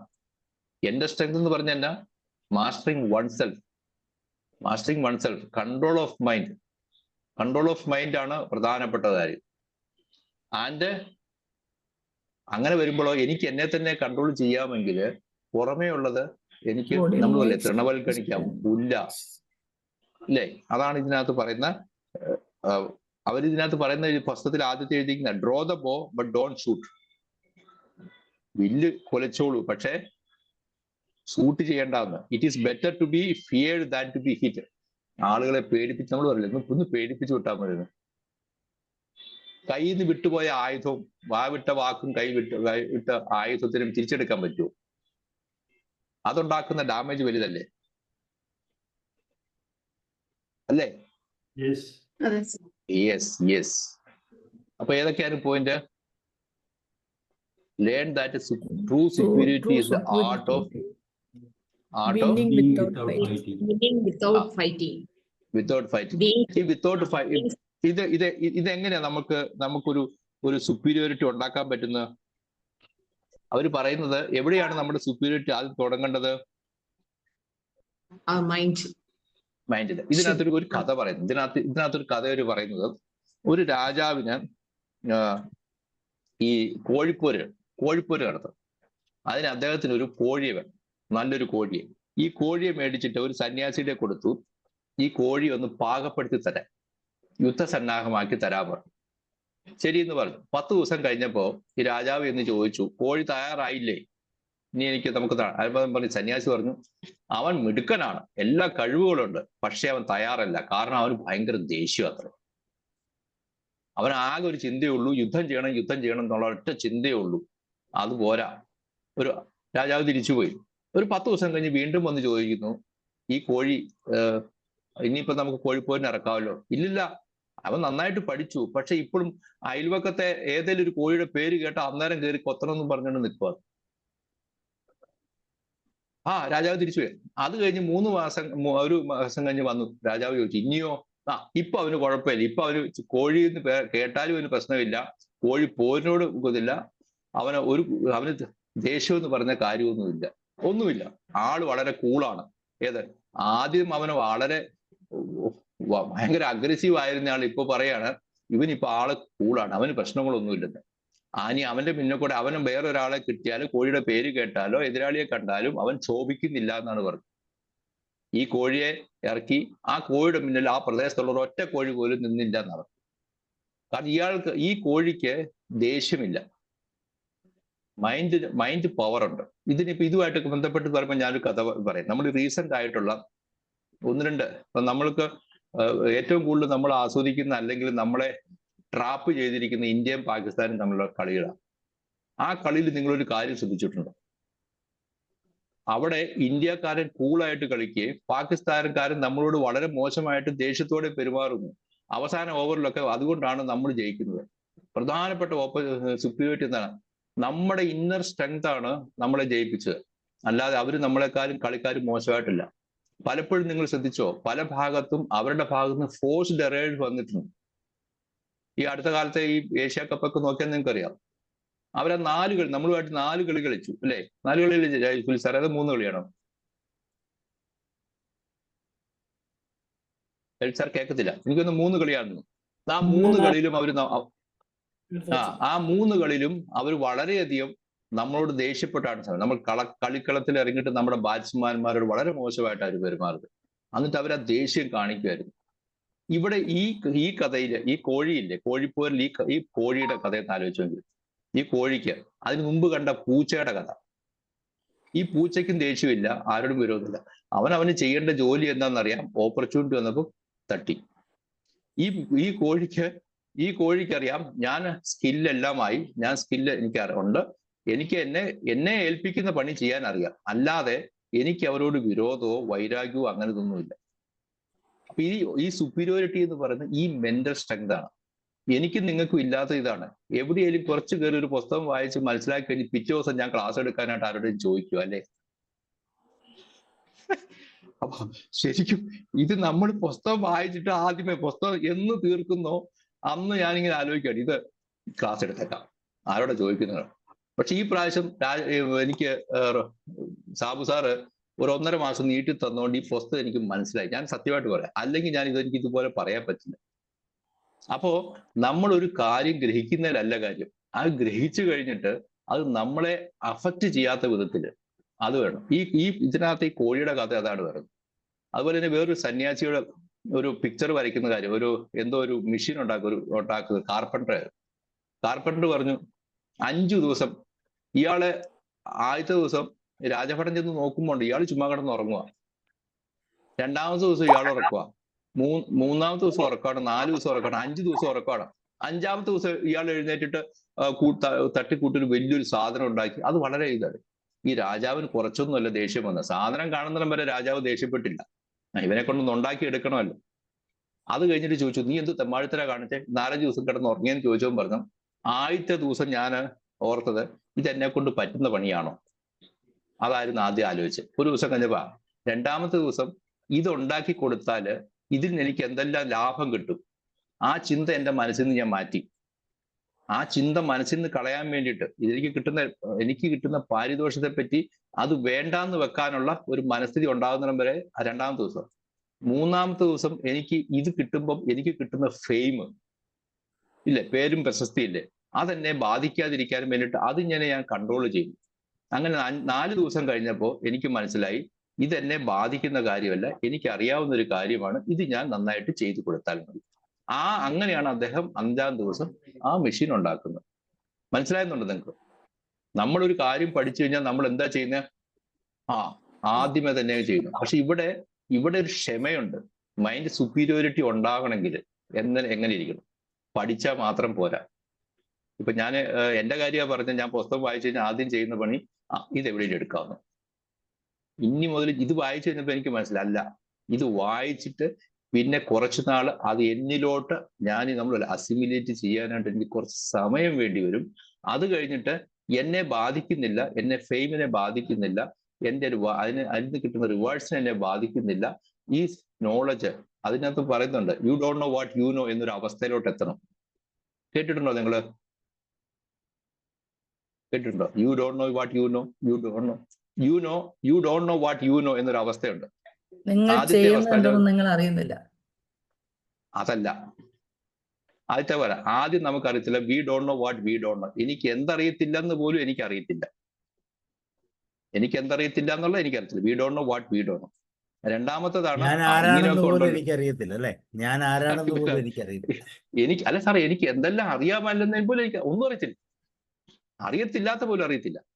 അറിയത്തില്ല എന്നുള്ളതാണ്. അത് കഴിഞ്ഞിട്ടാണ് മനസ്സിലാക്കുന്നത് ഇങ്ങനെയൊക്കെ കാര്യങ്ങളുണ്ട് കേട്ടോ. സാബു സാറിന്റെ ക്ലാസ്സിലൊക്കെ ഇതുപോലെ ക്ലാസ് പണ്ട് അങ്ങനെ എന്തോന്ന് പറയില്ലേ സാറേ, മനസ്സിലായി എന്ന് പറഞ്ഞാൽ മനസ്സിലായത് മനസ്സിലായോന്ന് അങ്ങനെ എന്തോ ചോദിക്കലുണ്ട്. അല്ല, അത് വേറെ. മനസ്സിലാകാത്തത് മനസ്സിലായത് കൂടി അല്ലല്ല, അത് ഞാൻ പറയാം. മനസ്സിലായെന്ന് പറഞ്ഞാൽ മനസ്സിലായത് കൂടി മനസ്സിലാകാതെ പോകുന്നു. മനസ്സിലായിക്കൊണ്ട് വേണം മനസ്സിലായെന്ന് പറയാൻ. മനസ്സിലായോ എന്നാണ് ചോദിക്കുന്നത്. അപ്പൊ ഇത് രണ്ടാമത്തെ ശ്രദ്ധിക്കുക. Now you know what U don't no. Now you know what U don't no. ഇപ്പൊ നിങ്ങൾക്കറിയാം നിങ്ങൾക്ക് എന്തെല്ലാം അറിയത്തില്ലെന്ന്. ഇവിടെയാണ് നമ്മൾ ഈ പുസ്തകം വായിക്കുന്നത്. പുസ്തകം വായിച്ചപ്പോൾ എനിക്ക് മനസ്സിലായി, now I know what I know. Now I know what I know. ഈ കോഴിക്കും അറിയാം, കോഴിക്ക് നല്ല സന്യാസിക്കറിയാം ഈ കോഴിക്ക് ഫൈറ്റ് ചെയ്യാൻ കഴിവുണ്ടെന്നറിയാം. ആ കാർപ്പൻറ്റർക്കറിയാം എനിക്കിത് ഉണ്ടാക്കാനുള്ള കഴിവുണ്ടെന്നറിയാം. പക്ഷെ അയാൾ അവിടെ നിന്നില്ല. അത് കഴിഞ്ഞിട്ട് അത് ശരിക്കും അസിമിലേറ്റ് ചെയ്തിട്ട് ഒരവസ്ഥ വരും, I don't know what I know, എനിക്ക് എന്തെല്ലാം അറിയാമെന്ന് എനിക്ക് പോലും അറിയത്തില്ല. പക്ഷേ അതെല്ലാം സമയാസമയങ്ങളിൽ നമ്മളിലോട്ട് വന്നു ചേരുന്നു. അതാണ് ഈ സുപ്പീരിയോറിറ്റി എന്ന് പറയുന്നത്. ഇത് വായിച്ചിരുന്നു. Learn the true superiority is the art of winning without fighting. Being superior begins in the mind. Superiority does not need affirmation. എനിക്ക് നിങ്ങളുടെ ആരുടെയും സർട്ടിഫിക്കറ്റ് ആവശ്യമുണ്ടോ ഞാൻ സുപ്പീരിയർ ആണെന്നുള്ളതിന്? അതാണ് ഇത് പറയുന്നത്. നമ്മൾ ഇത് ചെയ്യുമ്പോൾ superiority does not need. അവർ പറയുന്നത് ഷാവോലിൻ ടെമ്പിൾ പ്രിൻസിപ്പിൾ പറയുന്നത് teachers us to feel good from the innermost depths of our being. Feel good from our innermost depths of our being. ഞാനെന്ന അവസ്ഥയില്ലേ ഇതിൽ, അത് എനിക്കാണ് ഇന്നർ സ്ട്രെങ്ത്, അതിനാണ് ഫീൽ ഗുഡ്. അതാണ് ആവശ്യം, അല്ലാതെ മറ്റുള്ളവരുടെ അഫർമേഷൻ അല്ല ആവശ്യം എന്നാണ് പറയുന്നത്. Okay, let us go to the principle of letting go. പോട്ടെന്നേ, എത്ര പേർക്ക് പറ്റും പോട്ടെ എന്ന് പറയാൻ? പോട്ടെ.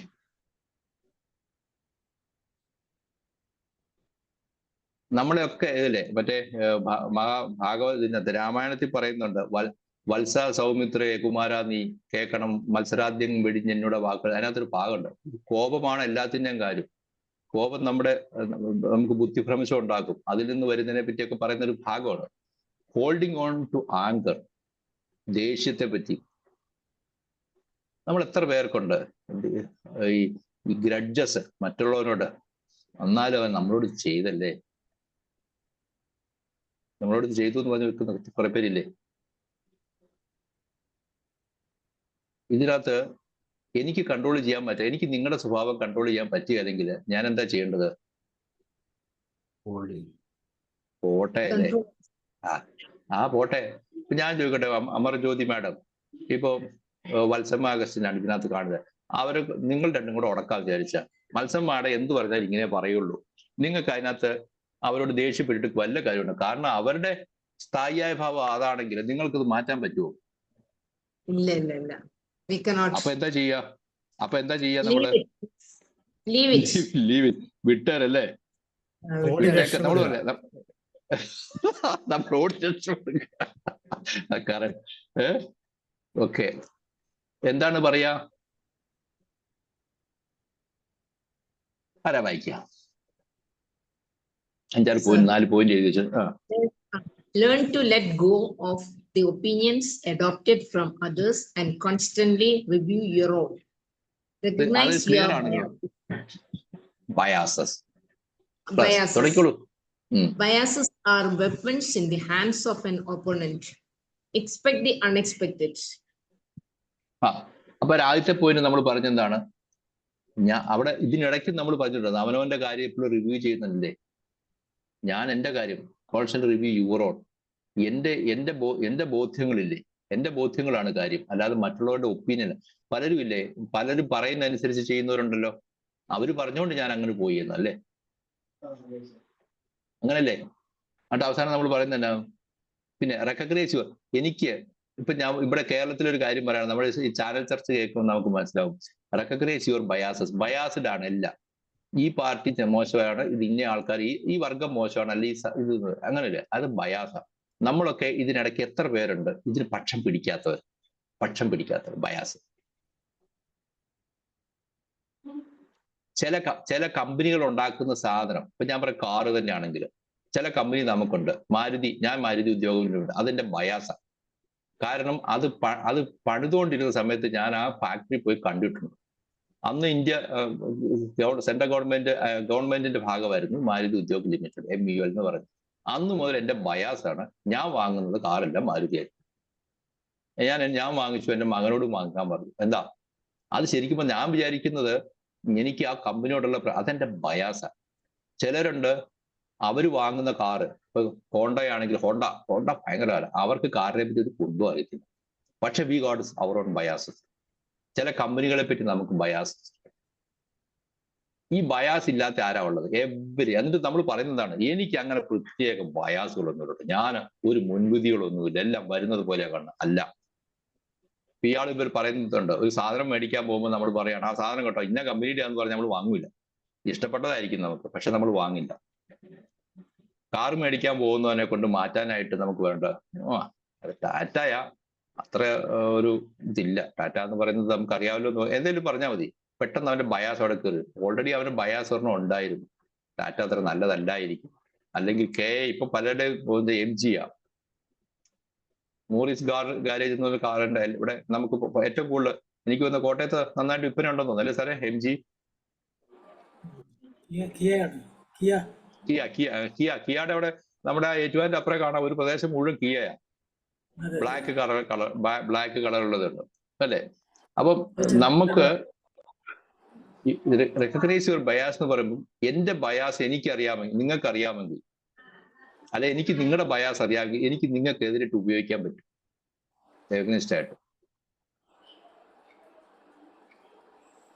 അതുകൊണ്ടാണ് അവർ വന്ന biases are weapons in the hands of an opponent. ഇതിനകത്തൊരു അവർ പറയുന്നുണ്ട്, രണ്ട് പാർട്ടികൾ തമ്മിൽ യുദ്ധം ചെയ്യുമ്പോൾ ഈ ഒച്ച കേട്ട് കഴിഞ്ഞാൽ അവൻ ചാടിക്കേറി ഇറങ്ങി വരും. അപ്പോൾ ഇവിടുന്ന് എന്തെങ്കിലും ശബ്ദം പുറപ്പെടുവിപ്പിക്കുമ്പോഴത്തേനും മറ്റേ അവിടുന്ന് കൗണ്ടർ ഫയർ ചെയ്യും. ആ സമയം നോക്കി ഇവര് ചെയ്യും. അപ്പം ഇവന്റെ ഒരു ബയാസ് എന്ന് പറഞ്ഞാല്, എനിക്കൊരു ബയാസ് ഉണ്ട്, മറ്റവൻ ചെയ്താൽ അവർ ഒരു മെന്റൽ ആറ്റിറ്റ്യൂഡ് അത്. അപ്പൊ അവനും മറ്റുള്ളവന്റെ വീക്ക്നെസ് ആണ് ഈ ബയാസ് എന്ന് പറയുന്നത്.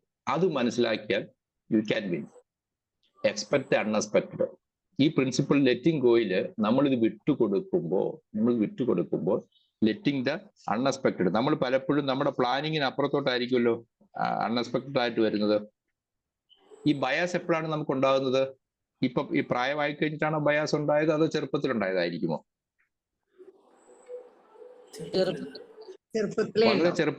വളരെ ചെറുപ്പത്തിലെ തന്നെ നമുക്ക് ഉണ്ടാവും അല്ലെ? അവസാനത്തെ പോയിന്റ് ആണ് എക്സ്പെക്ട് ദ അൺഎക്സ്പെക്ടഡ്. അടുത്തതിലോട്ട് നടക്കട്ടെ. ഇനി എത്ര പ്രിൻസിപ്പിൾസ് കൂടെ ഉണ്ട് സാർ? 5 മിനിറ്റ് കൊണ്ട് എടുത്തോളാം കേട്ടോ. പ്രിൻസിപ്പിൾ ഓഫ് സെൽഫ് നോളജ് ഒന്ന് വായിച്ചോളൂ. ഇത് വായിക്കാത്തവർ കുറച്ച് പേരുണ്ടല്ലോ ഇതിനകത്ത്. ഒന്ന് കൊടുക്കും അവർക്ക്.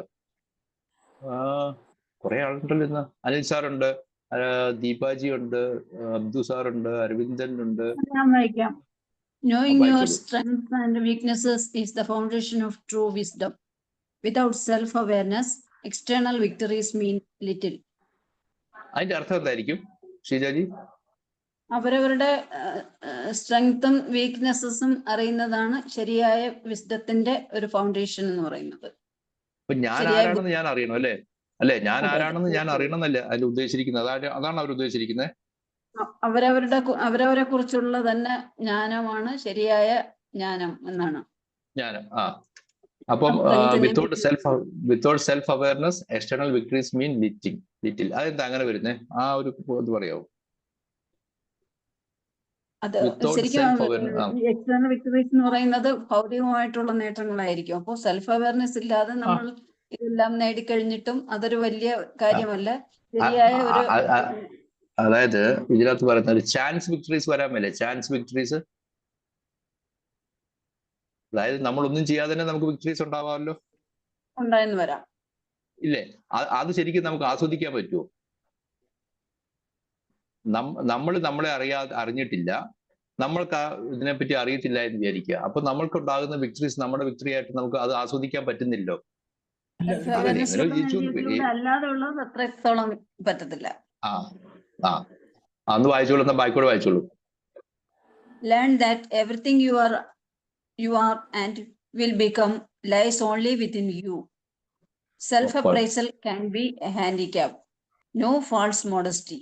Self-deception doesn't pay. ഇത് വളരെ ഇമ്പോർട്ടന്റ് ആയ 4 പോയിന്റ്സ് ആണ്. Self appraisal can be A handicap. ഞാൻ എന്നെ തന്നെ അപ്രൈസൽ ചെയ്താൽ, സെൽഫ് അപ്രൈസൽ എന്ന് പറയുമ്പോൾ ഇത് ശരിയായിട്ടുള്ള അപ്രൈസൽ അല്ല. ഞാൻ എന്നെ തന്നെ അവയർനെസ് ഇല്ലാത്ത എന്റെ സെൽഫ് അപ്രൈസൽ ഉണ്ട്. ഞാൻ അത് ചെയ്തോളൂ ഇത് ചെയ്തോളൂ എന്നൊക്കെ പറഞ്ഞ് നമ്മൾ ഗോഗോ വിളിക്കാന്നൊക്കെ പറഞ്ഞ് കേട്ടിട്ടില്ലേ? സ്വയം പുകഴ്ത്തല്. നമ്മൾ തന്നെ അങ്ങോട്ട് തീരുമാനിക്കുകയാണ് എനിക്കിതൊക്കെ ഉണ്ടെന്നല്ലേ. പിന്നെ self appraisal can be A handicap എന്ന് പറയാം. അതുപോലെ തന്നെ നോ ഫാൾസ് മോഡസ്റ്റി. അയ്യോ എനിക്കൊന്നും അറിയത്തില്ല, ഞാൻ പാവം, ഞാൻ അങ്ങനെ അങ്ങ് ചെയ്തു എന്ന് മാത്രം എന്ന് പറഞ്ഞ എത്ര പേരുണ്ട്? അത് അങ്ങനെയല്ല എല്ലാവരും നിങ്ങൾ പറയുന്നത്. When I am appreciating you, അപ്പൊ നിങ്ങൾ എന്നാ അയ്യോ അങ്ങനെയൊന്നും ഇല്ലെന്നേ, ഞാനത് അങ്ങോട്ട് ചെയ്തതേ ഉള്ളൂ അല്ലേ? അതല്ലേ മോഡസ്റ്റി? ആ മോഡസ്റ്റി ഇവര് പറയുന്നത് അത് വേണ്ടെന്നാ പറയുന്നത്. No false modesty. എനിക്ക് എന്നെ പറ്റി അറിയാമെങ്കിൽ കുതിരവട്ടം പപ്പ പറഞ്ഞാൽ തനിക്ക് തന്നെ പറ്റി അറിയത്ത്, താൻ എന്നോട് ചോദിക്കും താൻ ആരാണെന്ന്, ഞാൻ തനിക്ക് പറയാം താൻ ആരാണെന്ന്, അത് കഴിഞ്ഞ് താൻ എന്നോട് ചോദിക്കും ഞാൻ ആരാണെന്നല്ലേ? അതെന്താ ഇവിടെ നമ്മൾ ചെയ്യുന്നത് തന്നെയാണ്. ഇൻസ്റ്റെഡ് ഓഫ് അക്സെപ്റ്റിംഗ് ഇറ്റ്സ് നമ്മള് ഫോൾസ് മോഡസ്റ്റ് കാണിക്കുക. അയ്യോ അങ്ങനെയൊന്നും ഇല്ലെന്നേ, ഞാനൊക്കെ അങ്ങ് എടുത്തന്നേ ഉള്ളൂ, എനിക്ക് ഇന്നലെയാണ് രാത്രി മുഴുവൻ വയറ്റിൽ തലവേദനയായിരുന്നു, എന്നിട്ട് ഞാൻ വന്ന് എന്തൊക്കെയോ വിളിച്ചു പറഞ്ഞു, അത് നിങ്ങൾ നല്ലതായതുകൊണ്ട് അത് പറഞ്ഞതെന്ന് പറയുന്ന ഒരു ഇതില്ലേ നമ്മൾ കേട്ടിട്ടില്ലേ പല ക്ലാസ് എടുക്കുന്ന ഒരു, അയ്യോ അങ്ങനെയൊന്നും ഇല്ലെന്നേ. എങ്ങനെയാ പറയാ നമ്മള്? രമാവതി മാഡം. അല്ല സാറേ, ഞാനത് മോട്ടിവേഷൻ ക്ലാസ്സിൽ പിള്ളേരോട് പറയണ്ട, ഒരു ഇന്റർവ്യൂവിന് ഡൽഹിയിലെല്ലാം പോയി കഴിഞ്ഞാൽ അവര് ചിലപ്പം ആ ചായ കൊണ്ടുവരുന്ന സമയത്ത് do you want tea or coffee എന്ന് ചോദിക്കുമ്പോ നോ ഐ വാണ്ട് അപ്പൊ അത് ഫാൾസ് മോഡസ്റ്റിയാ. നമ്മളോട് പറഞ്ഞു അത് നമ്മളോട് ചോദിച്ചു തന്നെ, നിങ്ങൾക്ക് ചായയാണോ കോഫിയാണോ വേണ്ടെന്ന് ചോദിക്കുമ്പോൾ നമ്മൾ അതിനകത്ത് സെലക്ട് ചെയ്യണം വേണമെങ്കിൽ. അതല്ലെങ്കിൽ പറയും I am a teetotaller, ഞാൻ ചായ കുടിക്കാറില്ല, ഞാൻ ബ്രൂവേഴ്സ് കുടിക്കാറില്ല. അവിടെയാണ് കാര്യം. ഇപ്പൊ ഈ ഫാൾസ് മോഡസ്റ്റ്, ഈ സാറേ എനിക്കൊന്നും വേണ്ടായിരുന്നു അല്ലേ? അവിടെ ഓം ശാന്തി ഓശാന എന്നുള്ള സിനിമയിലെ ആ കുട്ടിയോട് ടേക്ക് 1 എന്ന് പറയുന്നുണ്ട്, അത് ഓർക്കുന്നുണ്ടോ? അവിടെ ഈ വൈവായ്ക്ക് ചെന്നപ്പോ അതൊന്ന് നോക്കിയപ്പോണ്ട് ഈ എക്യുപ്മെന്റ്സ് അല്ല കണ്ടത്, അവിടെ ബിസ്ക്കറ്റ് ഇരിക്കുന്നതാണ്. അവരൊന്നും വേണ്ട സാറേ, വേണ്ട, ഞാൻ വേണ്ട, അതെങ്ങനെ എടുക്കാതെ എന്ന് പറഞ്ഞു. അല്ല ഒരെണ്ണം എടുത്തേ പറ്റൂ. അവർ കയറി ഒരു ബിസ്ക്കറ്റ് എടുക്കുന്നു. ശ്രദ്ധിച്ചിട്ടുണ്ടോ? ആ സിനിമ കണ്ടുണ്ടോ? ഞാൻ കണ്ടായിരുന്നു. അപ്പൊ ഈ ഫാൾസ് മോഡസ്റ്റി, ഇപ്പൊ ഇന്ന് മുതൽ നിങ്ങൾ എന്താ ചെയ്യുന്നത്? ഈ ഫാൾസ് മോഡസ്റ്റി വിട്ട് ഞാൻ ഈ ക്ലാസ് എടുത്തത് കുറച്ച് പഠിച്ചിട്ടാ. നിങ്ങൾ എന്നെ അപ്രീഷിയേറ്റ് ചെയ്യുകയാണെങ്കിൽ ഇൻസ്റ്റെഡ് ഓഫ് അക്സെപ്റ്റിംഗ് ഇറ്റ് ഞാൻ പറയാം അയ്യോ അങ്ങനെയൊന്നുമില്ല, ഞാൻ ഏതാണ്ടൊക്കെയോ പറഞ്ഞു ഒപ്പിച്ചു എന്ന് പറയുന്നതാണോ നല്ലത്? ഓക്കെ താങ്ക് യു എന്ന് പറയുന്നതാണോ നല്ലത്? താങ്ക് യു പറയുന്നത് അല്ലേ? അതായത് അവര് പറയുന്ന ലാസ്റ്റ് പോയിന്റ് നോക്കിയേ, സെൽഫ് ഡിസെപ്ഷൻ ഡസിൻ പേ. നിങ്ങൾ തന്നെത്താനെ, അത് നിങ്ങൾ ശരിക്കും പറഞ്ഞാൽ നിങ്ങളെ തന്നെ നിങ്ങൾ വഞ്ചിക്കുകയല്ലേ ചെയ്യുന്നത്. Agreed or not? Correct? Self-deception doesn't pay. Okay. Now we come to the last. അതിന്റെ പേര് തന്നെ നമുക്കറിയാം, കമ്മ്യൂണിറ്റി. ഞാൻ മാത്രം നന്നായാൽ മതിയോ? ഞാൻ മാത്രം നന്നായാൽ മതിയോ? പറ. You never win alone എന്നാ പറയുന്നത്. You never win alone. The day you start believing something else, you start losing. അതായത് നിങ്ങൾ തീരുമാനിക്കുകയാണ് ഞാനാണ് എല്ലാത്തിനും മുന്നിൽ കാണുന്ന സംതിങ് എൽസ്. അതായത് യു നെവർ വിൻ അലോൺ എന്നാണ് അവർ പറയുന്നത്. The day you start believing something else, you start losing. അപ്പൊ അതിന്റെ അർത്ഥം എന്താണ്? അതായത് എന്റെ വിജയത്തിന് പിന്നിൽ ഈ കമ്മ്യൂണിറ്റിയുടെ ഒരു ഫോൾട്ട് ഉണ്ടെന്നല്ലേ, എന്നുവെച്ചാൽ ഒരു കോൺട്രിബ്യൂഷൻ ഉണ്ടെന്നല്ലേ പറയുക. അവര് പറയുന്നത് പ്രിൻസിപ്പൽ ലീഡർഷിപ്പ് പറയുന്നത് കമ്മ്യൂണിറ്റിയെ പറയുന്നത് ലീഡർഷിപ്പ് ഉണ്ട്. നമ്മളൊക്കെ നമ്മളുടേതായ രീതിയിൽ ഓരോ ലീഡറാണ്. ഈ പ്ലാറ്റ്ഫോം ഉണ്ടാക്കിയിരിക്കുന്നത് ആരാണ്? സാബു സാറല്ലേ? അതെ. അപ്പൊ ഈ സാബു സാറിനെ നോക്കിയാൽ ഈ പ്രിൻസിപ്പിൾ ഓഫ് കമ്മ്യൂണിറ്റിയെ നമുക്ക് വ്യക്തമായിട്ട് തെളിഞ്ഞു കാണാൻ പറ്റും ഇതിനകത്ത്. ഇല്ലേ? നമ്മൾ അവസാനം കൊണ്ടുവന്ന് എത്തിക്കാൻ പറ്റിയ ഒരു പോയിന്റ് ആണ് എനിക്ക് കിട്ടിയത് സാബു സാർ.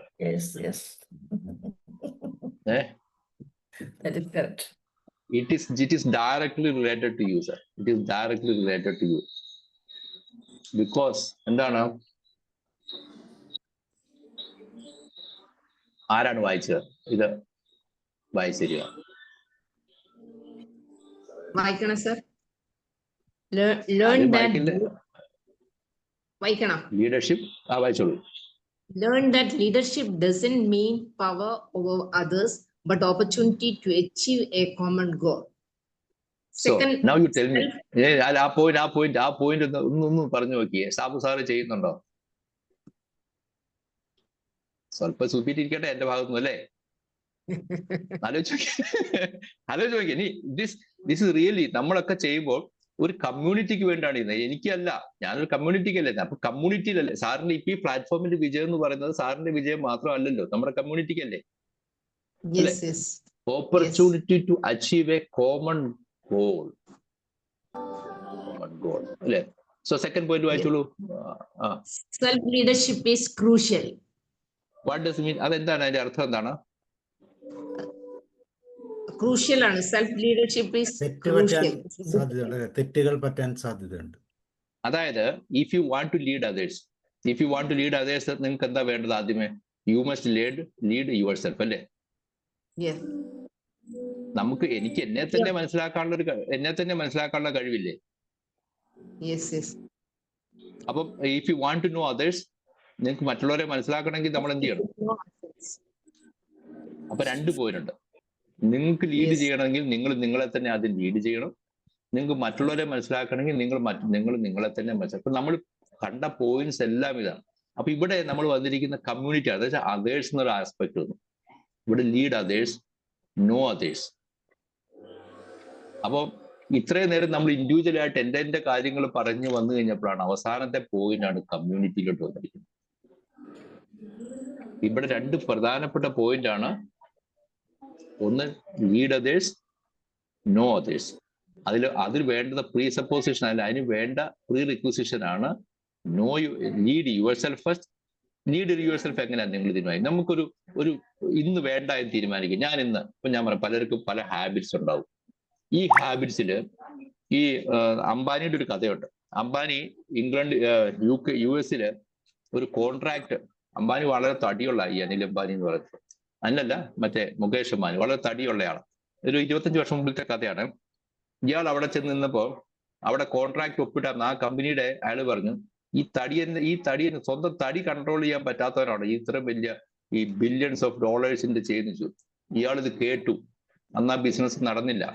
അയാൾ ആദ്യം വന്നിട്ട് ബോംബെയിൽ ഇറങ്ങിയിട്ട് ആദ്യം ചെയ്തത് അയാളൊരു ഫിസിയോതെറാപ്പിനെയും അങ്ങനെയുള്ള ഇതിന്റെ ആളെ കണ്ടുപിടിക്കുകയാണ്.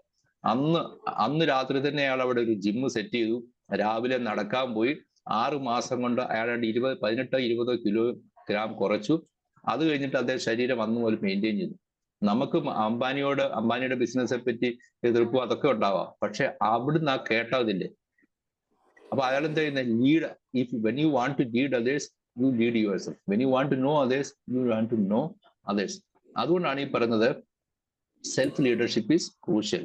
Authority depends on your inner attitude. നമുക്കൊരു ആറ്റിറ്റ്യൂഡ് ഇല്ലെന്ന് വിചാരിക്കുക. Vision. When we are doing something, inner attitude, why we want to do. ഞങ്ങളൊരു പുസ്തകം ഇത് ചെയ്യുന്നുണ്ട്, സ്റ്റാർട്ട് വിത്ത് വൈ, സെമൻ സിനോക്കിന്റെ start with. Raju Philip sir ശ്രദ്ധിച്ചിട്ടുണ്ടാവില്ല, നമ്മൾ ചെയ്യുന്നല്ലേ? വൈ സ്റ്റാർട്ട് വിത്ത് വൈ ഇപ്പൊ ഞങ്ങളുടെ പ്ലാറ്റ്ഫോമിൽ ചെയ്യുന്നതാണ്. Then vanity weakens opponents. Vanity എന്ന് പറഞ്ഞാല് നമുക്ക് എളിമയില്ലേ, എളിമ. നമ്മൾ എളിമയുള്ളവരാണെങ്കിൽ മറ്റുള്ളവർ നമ്മുടെ അടുത്ത് അങ്ങനെ വഴക്കുണ്ടാക്കാൻ പറ്റും. നമ്മൾ എളിമയുള്ളവരാണ്, നമ്മൾ ഇപ്പൊ ഇതിനകത്ത് എല്ലാം കൊണ്ട് എളിമയുണ്ട്, നമ്മൾ ഈൽഡ് ചെയ്യുന്നുണ്ട്. അതെല്ലാം കൂടെ കണ്ടിന്യൂസ് ചെയ്ത് നോക്കുമ്പോൾ ഒരു കാര്യമാണ്, ഞാനെന്ന വ്യക്തിയുടെ എക്സിസ്റ്റൻസ് എനിക്ക് വേണ്ടി മാത്രമല്ല, അത് എല്ലാവർക്കും കൂടെ ഉള്ളതാണ്. അങ്ങനെയാണ് ഈ 13 പ്രിൻസിപ്പിൾ വെച്ചിരുന്നത്. ഇത് ആരെയും വായിച്ച് നമുക്ക് നിർത്തിയേക്കാം. Conclusion. Austin's book distills Shaolin wisdom into 13 guiding principles for life, work, and relationships. The central message is true victory is not defeating others, but mastering yourself, living mindfully, and creating harmony. ഇത് നല്ലൊരു തോട്ടല്ലേ അവസാനത്തെ message. മറ്റുള്ളവരെ തോൽപ്പിക്കുന്നതല്ല കാര്യം, പക്ഷെ എനിക്ക് എന്നെ തന്നെ ഒരു കൺട്രോൾ, ഞാൻ തന്നെ എൻ്റെ മാസ്റ്റർ ആവുക. ലീവിങ് മൈൻഡ്ഫുള്ളി, എവിടെയാണോ ജീവിക്കുന്നത് മൈൻഡ്ഫുള്ളി ആയിട്ട് സന്തോഷത്തോടെ, പിന്നെ അവിടെ ഒരു ശാന്തിയും സമാധാനവും ഒക്കെ ഉണ്ടാകാൻ. നമ്മുടെ പ്ലാറ്റ്ഫോം ഇപ്പൊ വന്നിരിക്കുന്നവര് ആർക്കെങ്കിലും അത് അങ്ങനെയല്ല എന്ന് തോന്നിയിട്ടുണ്ടെങ്കിൽ ഈ ക്ലാസ് കഴിഞ്ഞതോടുകൂടി നിങ്ങൾ എല്ലാവരും ഇത് ഫോളോ ചെയ്യും, അല്ല ഇത് നിങ്ങളുടെ കോർ പ്രിൻസിപ്പിളാക്കി മാറ്റിയിരിക്കും എന്ന് എനിക്കറിയാം. നിങ്ങൾ മാറ്റുമെന്നറിയാം. സുരേഷ് ഗോപി പറഞ്ഞല്ലേ കാണണം എന്നൊക്കെ പറഞ്ഞാൽ ചെയ്യണം എന്നൊക്കെ പറഞ്ഞാൽ ആകും എന്ന് എനിക്കറിയാം. ഇത്രയും നേരം എന്നെ കേട്ടിരുന്ന ശ്രദ്ധയോടെ കേട്ടിരുന്ന ഇത് മനസ്സിലാക്കിയ നിങ്ങൾക്ക് എല്ലാവർക്കും എൻ്റെ നന്ദി, നമസ്കാരം. സാബു സാറിന് ഒരിക്കൽ കൂടി നന്ദി, നമസ്കാരം എന്നെ വിളിച്ചത്. Thank you everybody. Thank you sir. സാറിൻ്റെ ലാസ്റ്റ് കോട്ട് കേൾക്കുമ്പോൾ തന്നെ നമുക്കറിയാം, പലപ്പോഴും നമുക്ക് വിട്ടുകൊടുക്കാൻ പറ്റാത്തത് കൊണ്ട് തന്നെയാണ് പലപ്പോഴും നമ്മൾ തോറ്റുകൊടുക്കാനും വിട്ടുകൊടുക്കാനും നമ്മൾ തയ്യാറാകാത്തത് കൊണ്ട് തന്നെയാണ് നമ്മൾ യുദ്ധം ചെയ്യുന്നത്, അല്ലേ? ചില സമയങ്ങളിൽ നമ്മൾ നമ്മളോട് തന്നെ യുദ്ധം ചെയ്യും. നമ്മളുടെ ഇന്നർ പാർട്ട് പറയുന്നത് അക്സെപ്റ്റ് ചെയ്യാൻ പോലും നമ്മളെക്കൊണ്ട് പറ്റുന്നില്ല. ഇപ്പം ഇവിടെ മനോഹരമായ 13 പ്രിൻസിപ്പിൾസ്, അത് 3 കാറ്റഗറിയിലായിട്ട് വളരെ കൃത്യമായിട്ട് അത് സാർ എക്സ്പ്ലെയിൻ ചെയ്തു. Principle of present, principle of mindfulness, resolute, detachment, then principle of calmness, then slowness, yes, imitation, opportunity, principle of yielding. 10th എന്നാ sir? superiority. Yes. 11 letting go, 12 principle of self knowledge, finally community, the principle of community. So വളരെ മനോഹരമായ 13 principles നമ്മുടെ ജീവിതത്തിലേക്ക് ചേർത്ത് വയ്ക്കാൻ നമ്മളെക്കൊണ്ട് സാധിച്ചിട്ടുണ്ട്. പക്ഷേ ഇനിയും ഒത്തിരിയും ചെയ്യാനുണ്ട് എന്നുള്ളതാണ് സുരേഷ് ബാബു സാറിൻ്റെ ഉദാഹരണത്തിലൂടെ നമുക്ക് മനസ്സിലായത്. ഒത്തിരിയും കാര്യങ്ങൾ ഒന്നും കൂടെ ഒന്ന് ലൈനിൽ വരാനുണ്ട്, അല്ലേ? ആ ലൈനിലേക്ക് ശ്രമിക്കാം. ഓക്കെ, അപ്പോൾ thank you very much sir. വളരെ മനോഹരമായി ഷാവോലിൻ എന്ന് പറയുന്ന ബുക്ക് നമുക്കായി സാറ് സമർപ്പിച്ചു. തീർച്ചയായിട്ടും അത് വലിയൊരു ട്രഷർ തന്നെയാണ്. Thank you very much. ഇനി നമുക്ക് അതിൻ്റെ ഡിസ്കഷനിലേക്ക് പോകാം. നമ്മൾ ചോദ്യമോ തുടങ്ങിക്കോളൂ. യെസ്, എല്ലാവർക്കും നമസ്കാരം. Thank you sir, thank you Suresh sir, thank you Sabu sir. അതായത് സാറേ ഇന്നത്തെ സാറിന്റെ ബുക്കിന്റെ അവലോകനം എനിക്ക് ഓർമ്മ വന്നത് എന്താ അറിയോ? ആർതർ ഗോർഡന്റെ ഒരു ബുക്കുണ്ട്, a touch of wonder, staying in love with life. അതാ ഓർമ്മ വന്നത്. അത് ശരിക്ക് ഈ സാർ ഇപ്പം പറഞ്ഞ 13 പോയിന്റ് അതിൽ പറഞ്ഞിട്ടുണ്ട്. അതായത് spiritual way of living correct ആയിട്ട് ശരിക്കും വളരെ ഗംഭീരായിരുന്നു. ശരിക്കും അത് പകുതിയെങ്കിലും നമുക്ക് ജീവിതത്തിൽ പ്രാക്ടീസ് ചെയ്യുകയാണെങ്കിൽ എന്തായാലും വളരെ സന്തോഷത്തോടെ സമാധാനത്തോടെ നമുക്ക് ജീവിക്കാൻ കഴിയുന്ന കാര്യത്തിൽ സംശയമില്ല. Thank you very much sir. വളരെ നല്ല ബുക്ക്. എനിക്ക് എന്തായാലും ഇത് വായിക്കണം എന്ന് ഞാൻ പ്ലാൻ ചെയ്തിട്ടുണ്ട്. Okay sir, thank you sir. Okay, ഇനി ആരാളുള്ളത്? രാജു സാർ പറയും.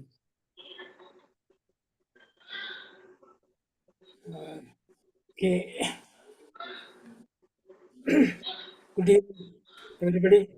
Special good and special also. Shaolin എന്നുള്ള ബുക്കിന്റെ സാധിച്ചില്ല. അങ്ങനെ ഇവിടെ പോയിട്ട് വിചാരിക്കുന്നു. കാരണം അത്രയധികം എന്നെ വളരെ ആകർഷിച്ചു. പുസ്തകത്തിന്റെ റിവ്യൂ അതാണ് എന്നെ വളരെ ആകർഷിച്ചത്. ഇന്ററാക്ഷൻ കൂടി, അതായത് പുതിയൊരു വ്യാഖ്യാനം, എങ്ങനെയാണ് വിജയിക്കുന്നത്, എങ്ങനെയാണ് ശത്രുക്കളെ ഇല്ലാതാക്കുന്നത്.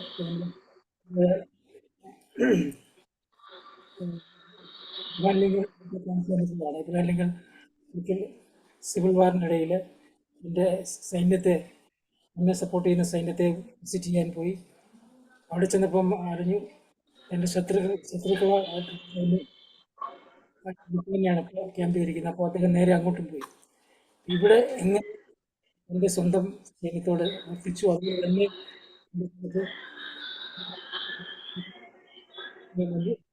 വർത്തിക്കുന്ന ശേഷം കൂടെ പോയതായ ശത്രുക്കളോട് ഇങ്ങനെയാണ് പെരുമാറേണ്ടത്, ശത്രുക്കളെ ഇല്ലാതാക്കുകയല്ല വേണ്ടി. അപ്പോൾ അദ്ദേഹം പറഞ്ഞു, ഞാനത് തന്നെ ചെയ്തുകൊണ്ടിരിക്കുന്നത്, ശത്രുക്കളെ ഇല്ലാതാക്കുകയാണ് ചെയ്തിരിക്കുന്നത്. കാരണം അവരെ നമ്മുടെ സുഹൃത്തുക്കളാക്കിക്കൊണ്ട് അവരെ ശത്രുത ഇല്ലാതാക്കുകയാണ് ചെയ്യുന്നത്. അപ്പം ഏകദേശം അതേ പ്രിൻസിപ്പിളാണ് വ്യത്യസ്തമായ രീതിയിലാണ് ഇവിടെ ഈ പോയിന്റ്സ് ഒക്കെയും പറഞ്ഞത്. തീർച്ചയായിട്ടും നമുക്ക് വിജയം നേടണമെങ്കിൽ നമ്മൾ ഒരു പടി പുറകിലോട്ട് പോകണം എന്നുള്ള ഒരു ചിന്തയാണ്. അറ്റാക്കുന്ന ആൾക്കും ഒരു പടി പുറകോട്ട് പോയിട്ട് രണ്ടടി മുന്നോട്ട് പോകുക എന്നുള്ള ആ പ്രിൻസിപ്പിൾ അതിവിടെ ഈ ഷാവോലിൻ എന്ന് പറഞ്ഞ നോവലിൽ ഈ പുസ്തകത്തിലൂടെ ഭംഗിയായിട്ട് അവതരിപ്പിച്ചിരിക്കുന്നു. Thank you very much Suresh Babu സാറിന് പ്രത്യേകമായിട്ടുള്ള അഭിനന്ദനം. Thank you very much. Back to Sabu. Ramavathi ma'am. അതുപോലെ സുരേഷ് ബാബു സാർ വളരെ എന്താ പറയുക നല്ല മനോഹരമായിട്ടുള്ള ക്ലാസ്. അതിന് ഇത് സാധാരണ സ്കൂളിലാണെങ്കിൽ കോളേജിലാണെങ്കിൽ ക്ലാസ് എടുക്കുമ്പോൾ അതിന് കുറച്ച് കഥകളെല്ലാം പറയുമ്പോൾ കുട്ടികൾക്ക് ഉറക്കവും വരില്ല, നല്ല ഇൻട്രസ്റ്റിംഗ് ആയിരിക്കും. അതുപോലെയുള്ള നല്ലൊരു ക്ലാസ് ആണ്. ഓൺലൈനിൽ പോലും തോന്നില്ല, അതുപോലെയാണ്. നല്ല രീതിയിൽ അത് സാറിപ്പം പറഞ്ഞ ഒരുപാട് കഥകളുണ്ടായി. അതിലൊരു കഥ എനിക്ക് ഓർമ്മ വന്നത് നമ്മുടെ കപ്പ്യാര്, പള്ളിയിലച്ഛൻ കപ്പ്യാര് ഒന്നും കൊള്ളൂല അറിഞ്ഞ് പുറത്താക്കിയിട്ടാകുമ്പോ നടന്നുകൊണ്ട് പോകുമ്പോ അയാൾക്ക് സിഗരറ്റ് വലിക്കണം തോന്നി. സിഗരറ്റ് വലിക്കുമ്പോ സിഗരറ്റിന് ഒരു കടയും പോലും ഇല്ല. അന്നേരമാണ് അയാൾക്ക് ഒരു കട തുടങ്ങണം എന്ന് തോന്നിയത്. അപ്പൊ അത് കഴിഞ്ഞിട്ട് ബാങ്കിൽ അയാൾ പൈസ ഇഷ്ടം പോലെ ബാങ്കിൽ വരുമ്പോ ഇങ്ങോട്ട് വരുമോ, ഇവിടെ ബാങ്കിൽ നിങ്ങളെ കണക്കൊന്നും നിങ്ങൾക്ക് കാണണ്ടേന്ന് ചോദിക്കുമ്പോ കണക്ക് എന്തെങ്കിലും വല്ലതും അറിയായിരുന്നെങ്കിൽ ഞാൻ കപ്പ്യാരായിരുന്നു പറഞ്ഞു. അതുപോലെ ആ അവസരത്തിനെത്തിട്ട് അയാള് ശരിക്കും പറഞ്ഞാല് ഇത് തുടങ്ങി എന്നുള്ളതാണ് സിഗരറ്റിന്റെ ഒരു കട. അതുപോലെ പഴുത് ഒരുപാട് കാര്യങ്ങൾ ഇതിൽ പറഞ്ഞു സാറേ. പഴുത് കാരണം ഒരു പഴുത് കിട്ടാൻ വേണ്ടിയിട്ട് നമ്മളിങ്ങനെ ആഗ്രഹിക്കും. അതിപ്പം ഈ അണ്ണാരക്കണ്ണൻ ഉണ്ടല്ലോ സാറേ, അതിന് മോൻ പറഞ്ഞതാണ് ചെറിയ കുട്ടികളെ നമ്മള് പാഠങ്ങൾ കഴിക്കുക. അപ്പൊ അതിനൊന്ന് ചെറിയൊരു കുഴി പോലത്തെ സാധനത്തിൽ ഇങ്ങനെ തള്ളിയിട്ടിട്ട് അതിന് നമ്മളിങ്ങനെ കൈ ഇങ്ങനെ കൊടുക്കുകയാണെങ്കിൽ അത് നമ്മളെ ദേഹത്ത് വന്നാൽ പിന്നെ അതൊരിക്കലും നമ്മളെ വിട്ടൊന്നും പോവില്ലാന്നാ പറയുന്നത്, വിട്ടുപോകില്ലാന്നാ പറയുന്നത്. രക്ഷകനായിട്ട് നമ്മൾ നിൽക്കുന്നുള്ള രീതിയിൽ. അതുപോലെ എനിക്ക് സാർ ഒരുപാട് പടങ്ങൾ കാണാറുണ്ട്. ഞാനും പടങ്ങൾ കാണാം. പക്ഷെ ഇങ്ങനെ കാര്യങ്ങൾ ചിലതിലൊന്നും അങ്ങനെ ഓർമ്മ കിട്ടൂല സാറേ നമുക്ക്. പക്ഷെ സാറ് നല്ല രീതിയിൽ അതെല്ലാം ഓർമ്മിച്ച് പറയുന്നുണ്ട്. ഏതായാലും പിന്നെ അതുപോലെ തന്നെ നമ്മൾ ഒരുപാട് ഇതിൽ നിന്ന് പഠിക്കാണ്ട് സാർ. നമ്മളെ എളിമ, അതുപോലെ വിട്ടുവീഴ്ച മനോഭാവം, പിന്നെ അതായത് നമ്മളെ അവസാനം സാറ് പറഞ്ഞ പോയിന്റ് നമ്മളിപ്പോ നമ്മളെ തന്നെ മാസ്റ്റർ ആക്കാന്ന് വെച്ചാൽ നമ്മളെ ട്രെയിൻ ചെയ്യണമെങ്കിൽ നല്ല പണിയാണ് സാറേ. ഇപ്പൊ അമർജ്യോതി മാം പറഞ്ഞ പോലെ നമ്മളെ ട്രെയിൻ ചെയ്തെടുക്കണമെങ്കിൽ നമ്മളെ മനസ്സിനെ ട്രെയിൻ ചെയ്തെടുക്കണം. അപ്പൊ ഓരോന്നിലും ഈ എക്സാമ്പിൾ പറയുന്ന പോലെ ഓരോ സന്ദർഭത്തിലും അത് നമ്മൾ പാകപ്പെടുത്തി എടുക്കണം എന്നുള്ളതാണ് സാറിന്റെ ക്ലാസ് മനസ്സിലായത്. ഏതായാലും നല്ല ക്ലാസ് ആയിരുന്നു സാറേ. Thank you sir. Thank you so much. Roy sir. സാറിന്ന് 8 പ്രിൻസിപ്പിളും കഴിഞ്ഞ ക്ലാസ്സിൽ 5 പ്രിൻസിപ്പിളും എടുത്തത്. പക്ഷേ ഈ 8 പ്രിൻസിപ്പിളും സാറ് ഈ സമയം കൊണ്ട് എടുത്തെങ്കിലും ഇതിൻ്റെ എല്ലാ എക്സാമ്പിൾസ് ഞാൻ വളരെ ക്ലിയർ ആയിട്ട് എനിക്ക് ഇമ്പ്രസ് ചെയ്യും. അപ്പോൾ ഈ പ്രിൻസിപ്പിൾ മനസ്സിലാക്കാൻ വലിയ താമസമില്ല ഇങ്ങനെ വരുമ്പോൾ. അപ്പോൾ അതെല്ലാം ഓർഡർ അല്ലെങ്കിലും സാറ് പറഞ്ഞ കാര്യങ്ങളൊക്കെ വളരെ പുസ്തകം വായിച്ചിട്ട് ഉടനെ ക്ലാസ് എടുക്കാൻ പോകുന്ന കാര്യവും അത് ശരിക്ക് വായിച്ച് പഠിച്ചിട്ട് ക്ലാസ് എടുക്കാൻ പോകുന്ന കാര്യം സാർ പറഞ്ഞത് പ്രിൻസിപ്പിൾ ഓഫ് സുപ്പീരിറ്റി ആണെങ്കിലും ഓക്കെ സുപ്പീരിറ്റിയിലാണ്. അതുപോലെ തന്നെ ലെറ്റിംഗ് ഗോ, അതായത് നമ്മളുടെ വികാരങ്ങളെ നമ്മൾ തന്നെ നിയന്ത്രിച്ചുകൊണ്ട്, അത് ആങ്കറും ഫെയിലിയറും എല്ലാം നിയന്ത്രിച്ചുകൊണ്ട് പോയാൽ മാത്രമേ അതായത് എൻ്റെ ബോധ്യങ്ങളാണ് മറ്റുള്ളവരുടെ അഭിപ്രായങ്ങൾക്ക് അല്ല പ്രാധാന്യം കൊടുക്കേണ്ടത് എന്ന് സാർ എടുത്തു പറഞ്ഞു. അതുപോലെ തന്നെ കാർ മേടിക്കാൻ പോകുന്നതിന് ശരിയായ ഒരു ധാരണ കാണും. കാരണം അത് വെച്ചുകൊണ്ട് ആണ് പോകുന്നത്. ആ ബേസ് ഒരു പ്രധാനപ്പെട്ട കാര്യമായിട്ട് ആണെന്ന് സാറെന്ന് പറഞ്ഞു.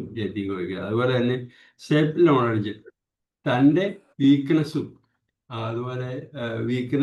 അതുപോലെ തന്നെ നമ്മളുടെ സ്ട്രെങ്ത്തും മനസ്സിലാക്കിക്കൊണ്ട് പോയാൽ അങ്ങനെ തെറ്റുകളൊന്നും പറ്റിയില്ല. അതുപോലെ തന്നെ മറ്റൊരാൾ നമ്മളെ പുകഴ്ത്തി പറയുമ്പോൾ ഞാൻ അങ്ങനെയൊന്നും അല്ലാതെ പറയാതെ ഓക്കെ ഒരു താങ്ക്സ് പറഞ്ഞ് ഒരു നന്ദി പറഞ്ഞു പോകുന്ന കാര്യങ്ങളും ഇതെല്ലാം ഈ എക്സാമ്പിൾസ് ഒക്കെ ഓർത്ത് കഴിഞ്ഞാൽ സാറ് പറഞ്ഞ 8 പ്രിൻസിപ്പിളും എനിക്ക് റിക്കളക്ട് ചെയ്യാൻ പറ്റുന്നുണ്ട്. Okay sir. സാറ് ബുക്ക് വായിച്ച് മനസ്സിലാക്കുക മാത്രമല്ല മറ്റുള്ളവർക്ക് കൂടി ഷെയർ ചെയ്യാനായിട്ടുള്ള ഒരു വാസന സാറിനുണ്ട് എന്ന് സാറിൻ്റെ ക്ലാസ്സിൽ നിന്ന് എനിക്ക് വളരെയധികം thank you sir. Thank you very much. Valsamma മാം.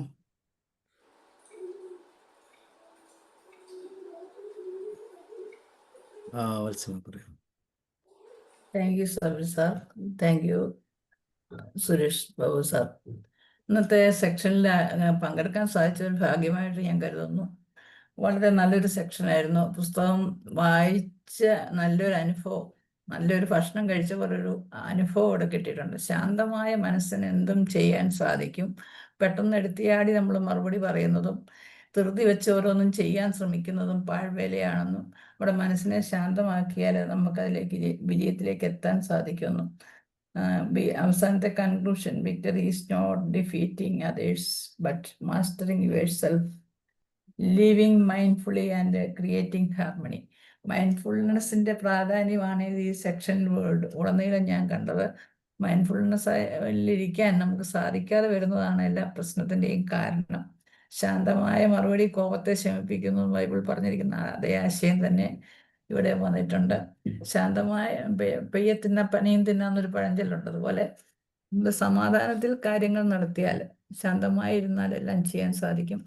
ഈ ബുക്ക് റിവ്യൂയിലൂടെ സാറ് ബുക്കിനെ പരിചയപ്പെടുത്തുക മാത്രമല്ല, മനുഷ്യ ഹൃദയങ്ങളിലേക്ക് അറിവിനെ പകർന്നു കൊടുക്കുകയും കൂടെ ചെയ്തത്. വളരെ നന്ദി, വളരെ സന്തോഷം. Thank you sir. Thank you ma'am. തീർച്ചയായും. അബ്ദുൾ റഷീദ് സാർ.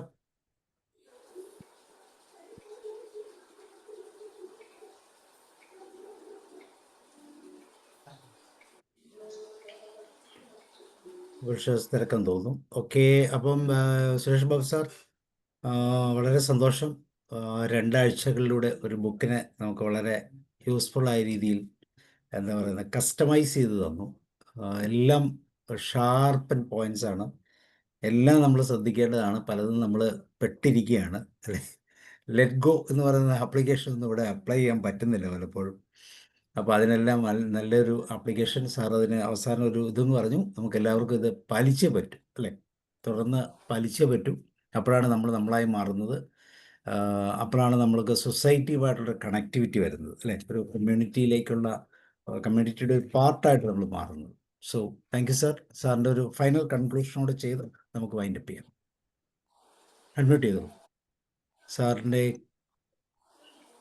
പുസ്തകത്തിന്റെ ക്രഷ് എന്ന് പറയുന്നത്, ഇതിന്റെ പ്രധാന പോയിന്റ് എന്ന് പറയുന്നത്, a good fighter does not seek revenge എന്നാണ്. A good fighter does not seek revenge. അതായത് നമ്മൾ ആ കോഴിയുടെ കഥ പറഞ്ഞല്ലോ, കോഴിയെ ആക്കിയത് അവൻ റിവെഞ്ച് ചെയ്യാൻ വേണ്ടിയല്ല, അവനൊരു ഫൈറ്ററാണ്. ആ മങ്ക അയാളെ ഫൈറ്റർ ആക്കി മാറി. ആദ്യം അവന് റിവെഞ്ച് ചെയ്യാനായിരുന്നു, എന്ന് വെച്ചാൽ കൊല്ലണത്. ഇവിടെ ഏറ്റവും good fighter does not seek revenge. ഇത് നമ്മൾ ഓർത്തിരുന്നാൽ മതി. ഞാൻ നല്ലൊരു പോരാളിയാണെങ്കിൽ എനിക്ക് ആർക്ക് വേണ്ടിയിട്ട് ഇതിനുണ്ടല്ല, ഞാനൊരു പോരാളിയാണ്, അല്ലാതെ എനിക്ക് മറ്റുള്ളവരെ കൊല്ലാൻ വേണ്ടിയിട്ടല്ല. I am a good fighter. You become a good fighter does not go for a revenge. എനിക്ക് ഫൈറ്റിങ്ങിന്റെ സമയം വരുമ്പോൾ ഞാൻ ഫൈറ്റ് ചെയ്യും, എൻ്റെ നൈപുണ്യം ഞാൻ എടുക്കുന്നു മാത്രം. പക്ഷെ അവിടെ എനിക്ക് റിവെഞ്ച് ഇല്ല. ഇപ്പൊ റിവെഞ്ച് ഇല്ല എന്ന് പറയുമ്പോൾ വത്സമാഗസ്ത്യൻ പറഞ്ഞ പോലെ ഈ ക്ഷമ, ബൈബിളിന്റെ ഒരു കോട്ട് മാഡം പറയുണ്ടായി. അപ്പൊ എനിക്ക് എൻ്റെ കർത്തവ്യം ഞാൻ ചെയ്യുന്നു എന്നുള്ളൂ. അത് സാറൊന്ന് ആലോചിച്ച് നോക്കി. അതായത് ഒരു പട്ടാളക്കാരൻ പറഞ്ഞൊരു ഇതുകൊണ്ട്, എനിക്ക് പാകിസ്ഥാൻകാരോട് വിരോധമൊന്നും ഇല്ലെന്ന്, എനിക്ക് അവരോട് ഒരു വിരോധവും ഇല്ല. പക്ഷെ എന്നെ വിശ്വസിക്കുന്ന ഒരു ജനത എന്റെ പുറകിലുള്ളതുകൊണ്ട് ഞാൻ ഇങ്ങനെ എനിക്കറിയാവുന്ന യുദ്ധം ഞാൻ ചെയ്യുന്നു എന്നാണ് പറഞ്ഞത്. എത്ര കാര്യം I am a good fighter, I am doing my duty, but I am not doing for revenge അല്ല. കാരണം എന്റെ പുറകിലൊരു ജനതയുണ്ട്, ആ ജനത എന്നിൽ വിശ്വാസം അർപ്പിച്ചിരിക്കുന്നു, ഞാൻ ചെയ്തത്. അപ്പൊ അവിടെ നോക്കിക്കുക, അവിടെ ഒരു റിവെഞ്ച്. മറ്റേത് ഞാൻ റിവെഞ്ചിന് വേണ്ടിയിട്ടാണ് നമ്മൾ പലരും നമ്മളുടെ ആങ്കറും ഗ്രഡ്ജസിനെ പറ്റി ഇതിനകത്ത് പറഞ്ഞിരിക്കുന്നത്. ഞാൻ പറഞ്ഞ സാറേ, ഇത് കുറെ സമയം എടുത്ത് വായിച്ചതുകൊണ്ട് എനിക്കതെങ്ങനെ എന്റെ ശരീരത്തിലെടുത്ത് മനസ്സിട്ട് അസിമുലേറ്റ് ചെയ്യാൻ എന്നെ കൊണ്ട് സാധിക്കുന്നുണ്ട്. ഇനി ഞാനിത് മനസ്സിലാക്കിയത് മാത്രം പോലെ ഇത് പ്രാക്ടീസ് ചെയ്യണം. കാരണം നമ്മൾ പറഞ്ഞല്ലോ, സ്ലോനെസ് എന്ന് പറഞ്ഞൊരു പോയിന്റ് ഉണ്ട്. നേച്ചറിൽ സ്ലോ ഉണ്ട്, അതെല്ലാം സ്ലോ ആണ്. ഇത്ര പെട്ടെന്നൊന്നും നമ്മൾക്ക് കേട്ട ഉടനെ നമ്മൾ പിറ്റേതും പോലെ ഉണ്ണാളൊന്നും ആകുന്നില്ല ആരും, ഇല്ലേ? Okay, thank you everybody. എല്ലാം കേട്ടിരുന്നതിന് ഫാൾസ് മോഡസ്റ്റി ഇല്ല, കേട്ടിരുന്നു. ഞാനും അത്യാവശ്യത്തിന് നന്നായിട്ട് ക്ലാസ് എടുത്തു എന്ന് നിങ്ങളൊക്കെ പറഞ്ഞു. അത് ഞാൻ അതേപടി കേട്ടുകൊണ്ട് സമ്മതിച്ചുകൊണ്ട് നിങ്ങൾക്ക് എല്ലാവർക്കും നന്ദി. Thank you. Good night. Sir internalise ചെയ്തിട്ടാണ് സാറ് ക്ലാസ് എടുത്തത്. അപ്പൊ ഇല്ല. സാറ് പറഞ്ഞു എനിക്കത് വായിച്ചപ്പോ എനിക്ക് ഷെയർ ചെയ്യാൻ തോന്നി. അതെന്തുകൊണ്ടാണ് സാറിന്റെ സ്പിരിച്വൽ ലെവൽ ശരിക്കും നല്ലോണം ഉയർന്ന ലെവലിലാണുള്ളത്. സ്പിരിച്വാലിറ്റിയിലേക്കുള്ള നീക്കം ഇവല്യൂഷൻ നല്ലോണം ഉണ്ട്. അതുകൊണ്ടാണ് സാറിന് അത് ഷെയർ ചെയ്യണമെന്ന് തോന്നിയത്. അതായത് നമുക്ക് ജനറസ് ആവുന്നവരാണ് നമുക്ക് കൂടുതൽ കാര്യങ്ങൾ നമുക്കറിയുന്ന കാര്യങ്ങൾ മറ്റുള്ള ആൾക്കാർക്ക് പകർത്താനുള്ളൊരു ആ മെന്റാലിറ്റി വന്നത്. അതുകൊണ്ട് സാറിന് അത് വളരെ ഉപകാരപ്രദമായി. സാറ് ഈ ബുക്ക് വായിച്ചുകൊണ്ട് സാറും ഭയങ്കരമായിട്ട് ഡെവലപ്പ് ആയിട്ടുണ്ട്. Okay sir. ഭയങ്കര ഗ്രേസ് വന്നിട്ടുണ്ടെന്ന് അർത്ഥം അല്ലേ? മുഖത്ത് നല്ലൊരു ഗ്രേസ് വന്നിട്ടുണ്ട്. അതെ അതെ അതെ. Okay sir, thank U Okay, thank sir. You very Thank you, much. sir. Good night. Thank you, See sir. you. Good night. Good night.